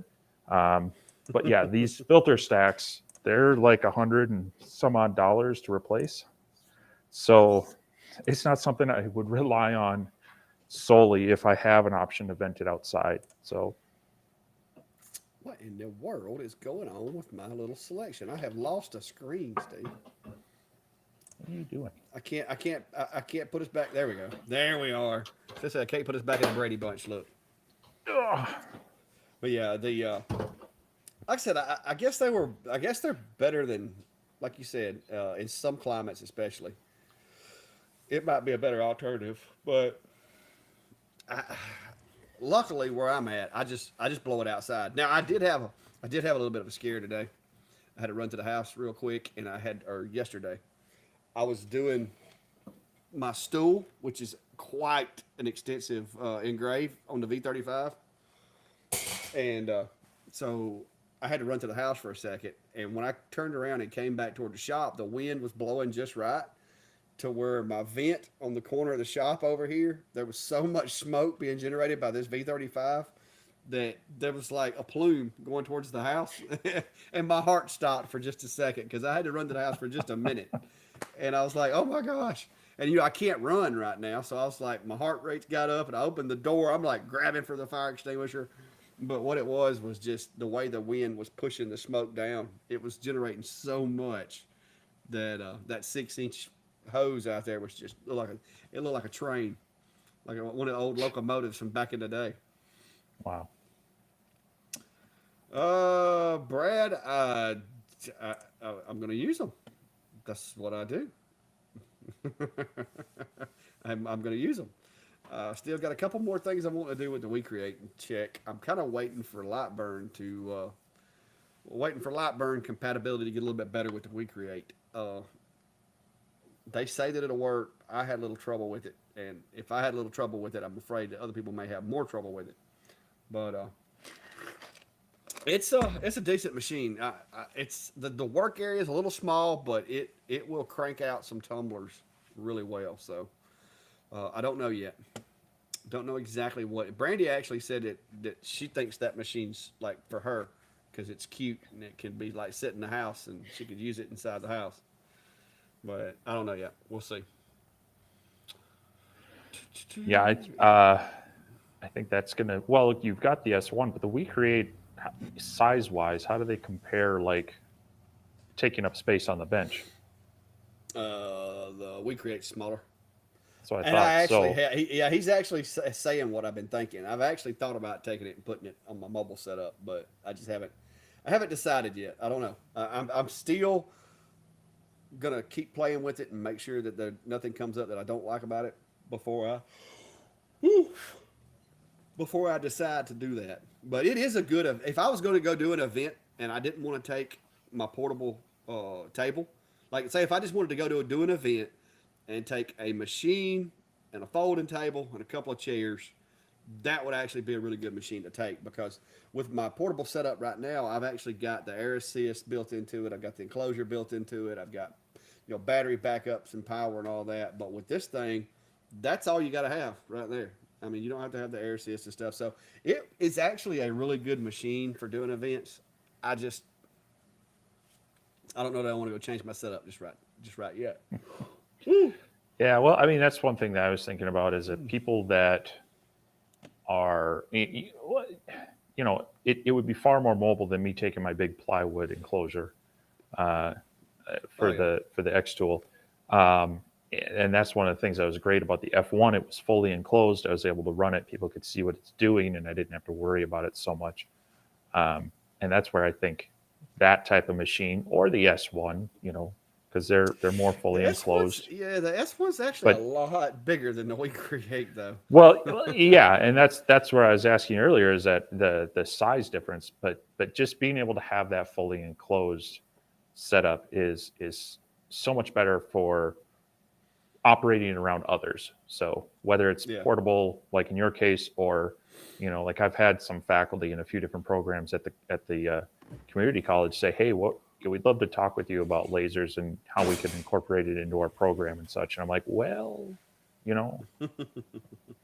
there's safety concerns we got. There's cheap and then there's safe, and they're not always put together in the same sentence. So Oh yeah, it's like I said, the cart that I had to get for the S1 is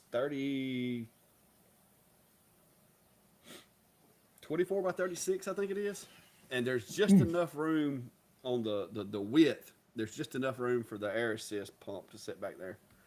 Uh, that's got to and be not pretty close to the size of that Monport laser. Oh, it's not small. Hang on, let me go grab this Yeah. thing. Hello.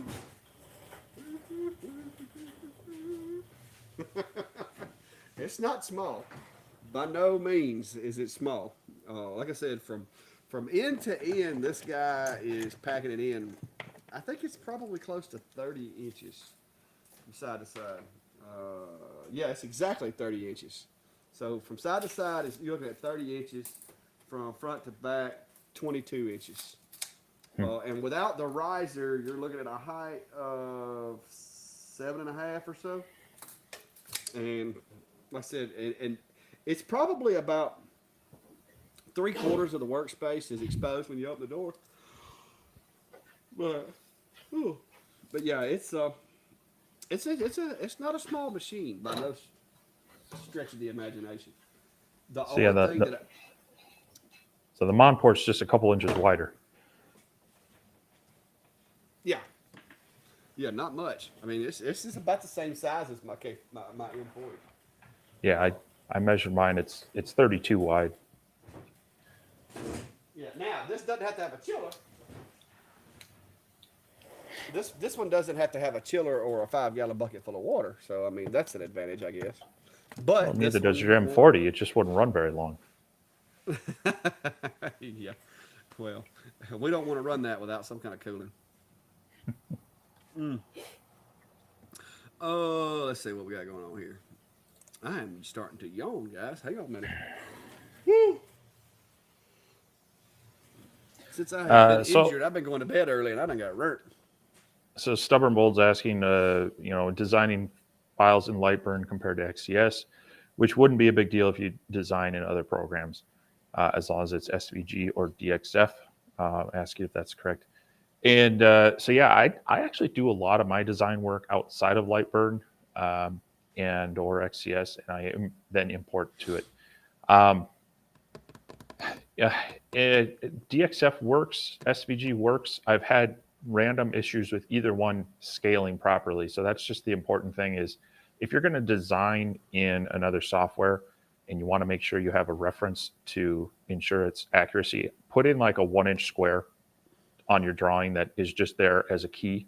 That way, when you import it back in, you can use your measurement tool, hopefully, and just double check that that did import into the right dimensions. Because sometimes it's importing as model units, sometimes it's importing as millimeters, sometimes it's importing as inches. So it's good to have something to be able to reference and check. Reduce charring when cutting 5 millimeter plywood. A good working air assist. That's really all you got to have, and good focus. Well, and then depending on the laser, if you're having to slow it down to like 100 millimeters a minute to cut through it, you might want to double it up 2 passes because the longer it sits there, the more risk of charring you have. Now that's on the cut itself, but when you don't go through all the way, then you increase your risk of surface kind of charring, I would say, or just that overburn, the vaporization and the smoke staining on there. If you can cut through in one pass, it generally passes through, and if you've got good air assist, it dissipates underneath. If you don't cut all the way through, then it's only going to come up and then get pushed out by that air. So it's kind of a trade-off. But if you're having to go too slow, that you're overheating the wood and the cut itself is charring, then you got to speed it up. Yeah. Yeah, John. Oh, I am doing much better. They got they got my weight off of that nerve that goes down my leg, and so I don't have near the pain. I still got a little bit of residual pain. My follow-up appointment's not for another week, and I gotta get my staples taken out and all that kind of stuff. But definitely an improvement so far. I can function now. without having a whole lot of foreign substances in my body to keep me from going crazy from pain. So that's good.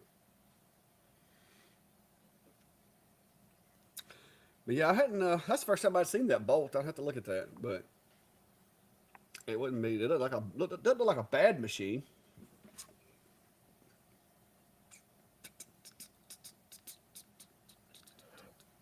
Yeah, Mark, I've had issues with both SVGs and DXFs in most any program, and it seems to be a combination of the program that exports the actual file, and if it's adding in the appropriate information so that the import program understands what unit it's working in and such. So sometimes they don't.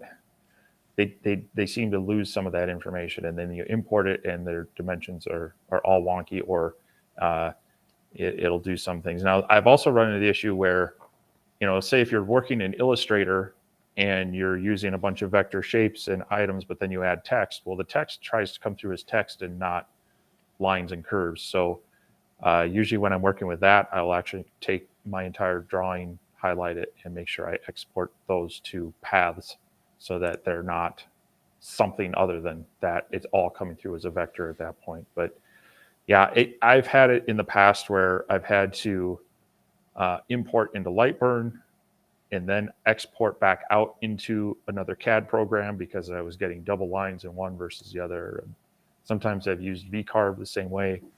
They all kind of seem to have their little quirks to them. Wow, I need a coffee.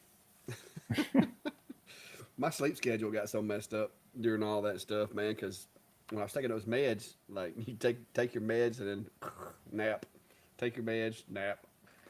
Yeah.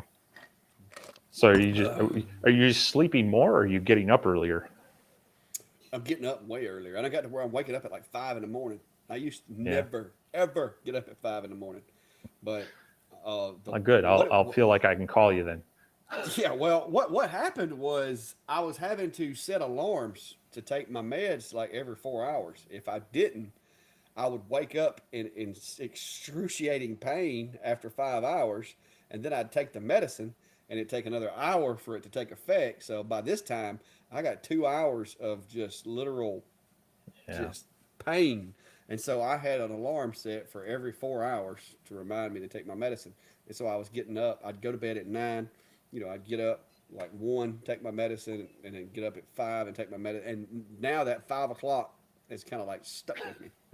So I'm just having a hard time Yeah. getting over it. Well, between me, I don't know. I've never considered myself a morning person, but I also like to start the day and get work done with early. So I guess I do. But yeah, I tend to be a bit of an early bird myself, but I also do crazy things like stay up late working on video edits and other stuff as well. So some days I'm just not sleeping enough. Oh no, I'm much more of a night shifter than I am a day shifter, and Yeah. it's just this whole incident and not. I've been on a weird schedule. So it's got me Yeah. all messed up. That and I ran out of tea a little while ago, so now I'm just drinking melted ice and I got any caffeine. So Darren, I haven't tried to clean the filter on this yet. They do send 2 of those like top filters with the unit, and I don't know if you buy the refill kit if it comes with 2 as well, but that's definitely one that goes quicker. I've heard from other people that you can kind of rinse it out and get some of that out. I mean, it really is just kind of more of a debris filter. So it's probably something I'll try. Might as well rather than just toss it out. But the concern would be making sure you get it rinsed out and then fully dried without having it kind of just fall apart. So I'll definitely keep giving that a test and find out. Yeah, I can tell you right now, those filters for my dust collection get blown out 2 or 3 times before they get thrown in the garbage. Yeah. That's for sure. Those things get expensive too. Yep. Although for my size, I don't remember what size you have. Local Menards actually stocks them most of the time, so I'm able to get them locally. This one's the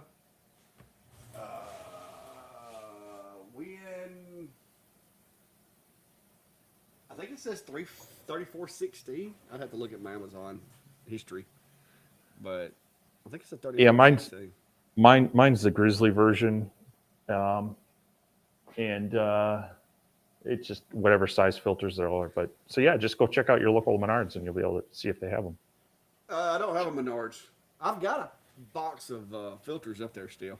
I usually buy those like 2 or 3 boxes at a time because I catch them. I get lucky and catch them to where they're they're cheap or cheaper if you buy like 3 or 4 boxes. So I'll buy a bunch of them and stack them up over there. So I've got quite a few still. Hello there, Grandpa LBN.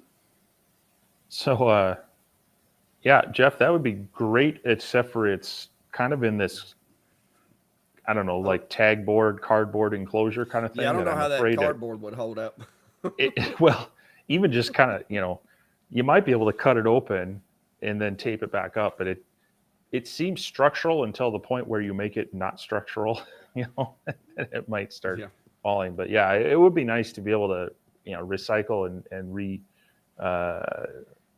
reuse the filters as much as possible. But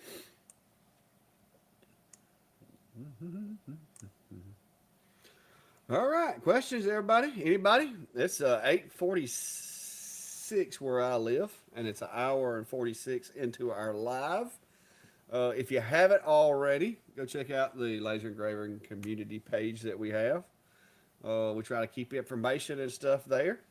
If you're coming from my channel and you're not familiar with Steve or haven't subscribed to Steve, we would appreciate you doing so. We do actually compare notes a lot, and we review a lot of the same machines. And I think we've got a couple of machines coming now that we're both going to be reviewing to kind of compare with.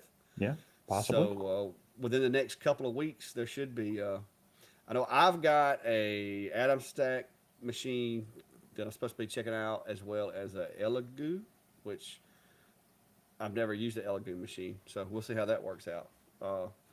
But and a lot of times we try the same machines out because it's 2 different perspectives a lot of times, and what I might like in a machine, Steve might not like, or vice versa, and so it gives you not only my opinion of the machine, but you get Steve's. And they don't always match up completely. Most of the time, we agree on whether it's a good machine or whether it's not. But Steve likes certain aspects of the machine that I might not care for, and then vice versa. So, make sure you go check his channel out and subscribe if you haven't already, or vice versa. Yeah. As same thing too. If you're coming from my channel and you haven't subscribed to the Clock Shack, definitely check that out. He's got a lot of mixed information between, if you go way back, some sawmilling stuff. But Well, if you hopefully want some now that tips now that we can do this again, I Yeah. get back on that sawmill here for long. It's Yeah, sawmilling but- weather, and it is killing me not to be able to go up there. But we'll get back at it. So yeah, definitely. We do have fun kind of bouncing ideas and sometimes help each other troubleshoot machines. So appreciate everybody there. So yeah, I've got I'm it's that thing, I was waiting to have the tracking and then also that you have it in place. So I may have that Atom Stack machine coming. I have had a few people reach out to me about a few other things that I'm waiting to see. But I did spend part of this weekend playing around. I showed you these cards earlier. But in the quest for material I can recommend people use, I came across these through the Home Depot website, and it's pure bond birch plywood, but they come in these maker or these project panel size. So this is what it was. It's 12 inches by 19, and so it's almost a perfect size for most of these 400 by 400 lasers. It's just a little bit wider than that. And the nice thing is that you can order this off of Home Depot's website, and for at least for me, they offered free shipping. I just had to pay the price plus the tax. So I wanted to see if that was worth anything, and they have it in 2 different sizes. The bigger size is technically 1/4 inch, but it's like 0.203 inches, and then this is 5/32, so it's like 0.135 or something like that. So it's a little bit bigger than an eighth, but little bit smaller than a quarter, a couple of nice sizes to be able to work with. And so hoping to get this video out maybe even tomorrow. And then I also have a project video that I made with this stuff. So hopefully it's something that, you know, I can recommend people that maybe don't have the ability to cut down a big sheet, or they don't have a good store near them. You know, if they can order it from Home Depot and have it delivered right to them, you know, it's an option. And the most important thing being is it fairly consistent? And so far, I've actually had some pretty good luck with this stuff. So Yeah. Yeah. It's something That's that what I I've been- never really thought about when I started doing this. Is a lot of people have told me, you know, I'm like, I pick up a 4x8 sheet at the hardware store. They're like, I don't have a truck. I drive a Prius. And I'm like, oh, wait a minute. You know, never Yeah. really dawned on me that, you know, where I live, it's rare that people don't have a truck, but, you know, a lot of people don't. And so that's an option. Like you said, you could have it dropped to your house and shipped to you and never even have to go get it. Yeah, no, I'm liking this stuff so far. Unfortunately, they don't seem to sell this specific kind in the quarter inch or even the thinner in larger sheets, at least in my area. And that's kind of one of the things you get that you got to be careful of with Home Depot or Lowe's or whatnot. A lot of it is regional. And so what I get in my area might not be what you get. And so the nice thing with this is it does, I think it actually drop ships from Pure Bond itself. So they're down in the southeast area, and hopefully then it's going to be fairly consistent from, you know, if a person buys it online from them, they're probably going to be getting the same stuff. I do wish I could get the larger sheets and just bring it home, cut it myself. Hopefully it would be cheaper, and then I could customize the size as well. But this is looking kind of like a nice option. Yeah. So hopefully it's something that'll be available to people that are just kind of struggling, like you say, can't bring it home or don't have the saw to cut it down to size, things like that. Yeah. Yeah, that burst that I got from Lowe's the other day, Kline was over here earlier. He's like, dude, what kind of plywood is this? I was like, hey, you missed a video. So, you know, and I see a lot of this too, where people are like, well, but I have, you know, 5 millimeter birch plywood. Well, not all birch plywood is the same. As a matter of fact, let's see if I can show you this. So on this stuff that I just cut, see if I can get to focus on this. There is, that's going to be tough, isn't it? There is two really thin veneer layers. I don't know if you can see that very well, but the middle section is really thick, and then you just have the birch inner, and then or the veneer layers on top and bottom. And so this inner layer is probably like poplar or something really lightweight. Whereas you get some other plywood, such as this semi-Baltic birch, and I can't get it to focus. You have 5 layers of actual birch plywood. And so those are going to be a lot more dense. It's going to be a lot more to cut through. You got more layers of glue to cut through. So it can be the same thickness, and it can even be birch, but it's not the same as, you know, those inner cores matter. Those inner layers of glue matter as well. So. Yeah. Yeah, because a lot of times the whatever they say, whether it's birch or oak or whatever, that's only that very outer layer. Whatever's sandwiched in the middle could be who knows what. Yeah, and that's so your hardwood plywoods are, you like you say, they're the veneer. But when you get into cabinet grade plywoods such as Baltic birch, that's where they're going to be those heavier actual hard layers of birch throughout the whole thing. But you know, then you're getting it because it's structural and such. So, Super Duty said Jack drives a Prius. Yeah. But No, hey, I did have a lady come the other day and pick up a machine, and she's one of my local makers over here that I know, and I didn't know what she drove, but she pulls up in a smart car. But this thing actually had a pretty good sized trunk on it. I was shocked, but it was crazy. I saw this thing coming up the driveway, and I'm like, what is that? And she lives right down the street from me. She does engraving as well. nice. But yeah, $5.50 for a 12 by 12 sheet of 1/4 inch birch. That's what Stubborn Bulls Customs is saying. Um, See, some yeah, of that you stuff's can. just crazy expensive. Yeah, well, I mean, that's what bugs me is pre-COVID, I was able to get a 5 foot by 5 foot sheet of 1/8 inch or 3 millimeter Baltic birch plywood at my. Now this wasn't retail. I was getting it at like a dealer price as well for what I was doing, but it was. I think the cheapest I paid was about $7 and something cents per sheet, and that was shipped to my door to my shop. The 1/4 inch stuff was, again, it was like 13, 14 or so. And that, again, 5 foot by 5 foot sheet. Now they've tripled in price for that same stuff. So, Yep.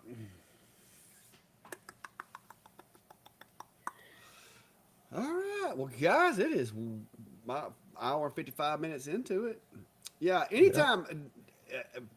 Anytime you get any kind of material, guys, and I know I did a video the other day about some stuff from Lowe's.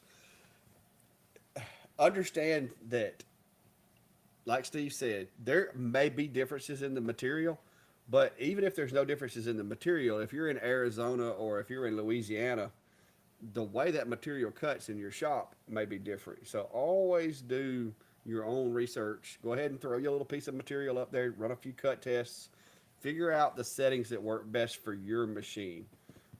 Because, like I said, like we talk about a lot of times, you got air assist, spot size, how well your air assist works. Whether or not you're using a honeycomb. There's a lot of variables that can affect how your machine cuts versus how my machine cuts. I run about 10 psi air through a pressure regulator from my shop air. It's gonna cut different than a stock air pump that comes with most of these machines. I tune my air to get to where it leaves no trace of soot on my cuts, and I tune it with a regulator as I'm making a cut. So you're not able to do that with most air assist setups. So even though I may be getting really, really clean cut results with the stuff, you may have to tweak those settings to get similar results, and you may not be able to get the same result because your setup is different. But we try to help give you guys, if nothing else, give you a starting point to where you can say, okay, I'll start here and then work my way out or work my way around, and give you good information on how to come up with those good settings. Because me and Steve, like I said, I can't remember what machine it was, but we had one machine in the shop where you took a piece of painter's tape and fixed a problem with the air assist and got like 200% better cuts Yeah. with a piece of painter's tape. Those are the type of things that we enjoy and we like passing on to you guys. So, that's, Yep. yeah. Yeah, this stuff right here is what I get locally. And I pay $24 for a 4x8 sheet of this stuff. It cuts like butter. Every now and then I'll get a knot, okay? It happens. But for $24 for a 4x8 sheet, I'll use the knots for something I'm going to be painting or whatever. But this stuff's actually really, really tough. It's durable, and it just works for me. Now, I do have other materials that I pick up at other places for other projects. But yeah, just shop around, guys. I mean, you never know what you're going to find. Uh, all kinds of cool materials to use and make project with. Jim, this stuff. I buy this locally, and I can't tell you what it is. I've asked the place where I buy it. I asked them, hey, where do y'all get this? And all they tell me is they put it on a truck at our headquarters and send it to us. I don't know what it's called. This is what they have. They know the barcode number in their computer. That's all they know. I've checked every piece of it I've bought. I've never found a sticker. I've never found a barcode. It's just, this is what I get. I can tell you it is poplar wood, but it's like what Steve said. It's got an outer veneer on both sides, and it's got the thick inner layer. And it cuts most stuff. It makes really good parts. Now, there's some things that I want a little bit more, real wood look, that I go for solid wood, or I use a different thicker plywood. But for a lot of the stuff like boxes and stuff I use around the shop, this stuff works great. But get it at Russell Do It Center, and unless you're from Alabama or some parts of Georgia, you're not going to have a Russell Do It Center. That's just the way that works. What was you going to say, Steve, before I cut you off? I don't. Now, I will tell you, this Luan that I got from Lowe's the other day is very, very similar. Okay? And you can go back and look at my Lowe's video. And this is it right here. This is very similar, if I can get it where you can read it, right there. This is very similar. And this is the, what's it called? 5.2 millimeter, so 2.4 2x4 sheet. This is very similar to what I use. And it wasn't that expensive, but it's not the same. Yeah, it's underlayment, Luan, but now this stuff, jury's still out on this stuff. It does good at some things it doesn't. Here's some of Steve's favorite, birch. But I did a video a few days ago, guys. If you want to go back and look at it, just keyword search my videos for Lowe's. This is my little Lowe's haul. I did get some solid woods as well, some solid oak, stuff like that to play around with. But that video's been out for about a week now, maybe a little longer.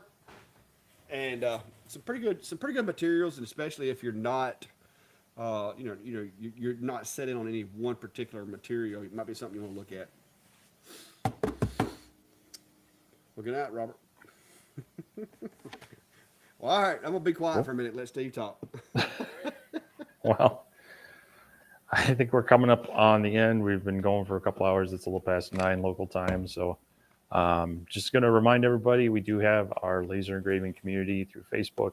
I've got the link down below in my description if you want to check that out. We're getting awfully close to 1,000 people in that group. And we keep it pretty, we've so far been able to keep most of the annoying scammers out and the bots and just the resellers out. So most people are in there, just an extension of what we're doing here tonight. They're sharing ideas, they're sharing questions and helping each other out. And so it's a good place to kind of keep up with us throughout the week as well. Otherwise, we both have our Facebook pages. We have Instagram pages. We try to keep most of those, going with some content, and then of course appreciate everybody interacting with us on all those. So if you have any of those platforms and want to follow us there, we would love that support as well. Otherwise, I think we're going to wrap it up and yeah, it's about time we go get some sleep. see what rolls into our workshops this next week. And November is going to be here. Daylight savings time is going to end. It's going to be getting dark, it's crazy early, and we'll have nothing but workshop time. So. Yeah, well, I am hoping, and like I said, guys, I know it's going to be a few more weeks before I can get on the mill, because I think it's going to be 6 or 8 weeks before I can do any kind of like strenuous stuff. But I do hope that before it gets back to 100 degrees around here, that I can get back on the mill. Maybe bring you guys along, show you, some of the stuff. Like a lot of my 1/4 inch like wood, whether it be maple or cedar or black walnut or whatever. That's where a lot of it comes from. Is I mill it myself, but of course recently, due to injuries or back problems, the mill's been shut down. So that's why I've been sourcing some of my stuff at Lowe's and places like that. But yeah, might bring you guys along if that's something you're interested in. Keep a lookout for that. But like I said, if you're coming from my channel and you haven't already, guys, go check out Steve's channel. Hit that subscribe button. Steve is trying yours. How far are you from your goal now? I haven't looked today. How far we got to go? Give or take about 648. So go get 647 of your friends and tell them to go subscribe to Steve's YouTube channel so he can reach his goal for the year. And I personally am going to set my goal. I don't know if I'll be able to achieve it, but I'm going to try to hit 20K by the end of the year. That's my goal. I think you should have goals. Maybe this one's not inobtainable, but we'll go for that. But I appreciate you guys. Enjoyed it. And for everybody that asked about my back, those of you that's been praying for me and all that good stuff, I appreciate it. It has definitely been a game changer. Nowhere near the pain that I've had in the past. And hopefully, according to the doctors, within the next 2 or 3 weeks, I will forget that it ever happened, which I don't think I'll forget it, but hopefully I won't have any lasting effects from it. But anyway, I'll see you guys. So y'all be safe. We'll see you next week.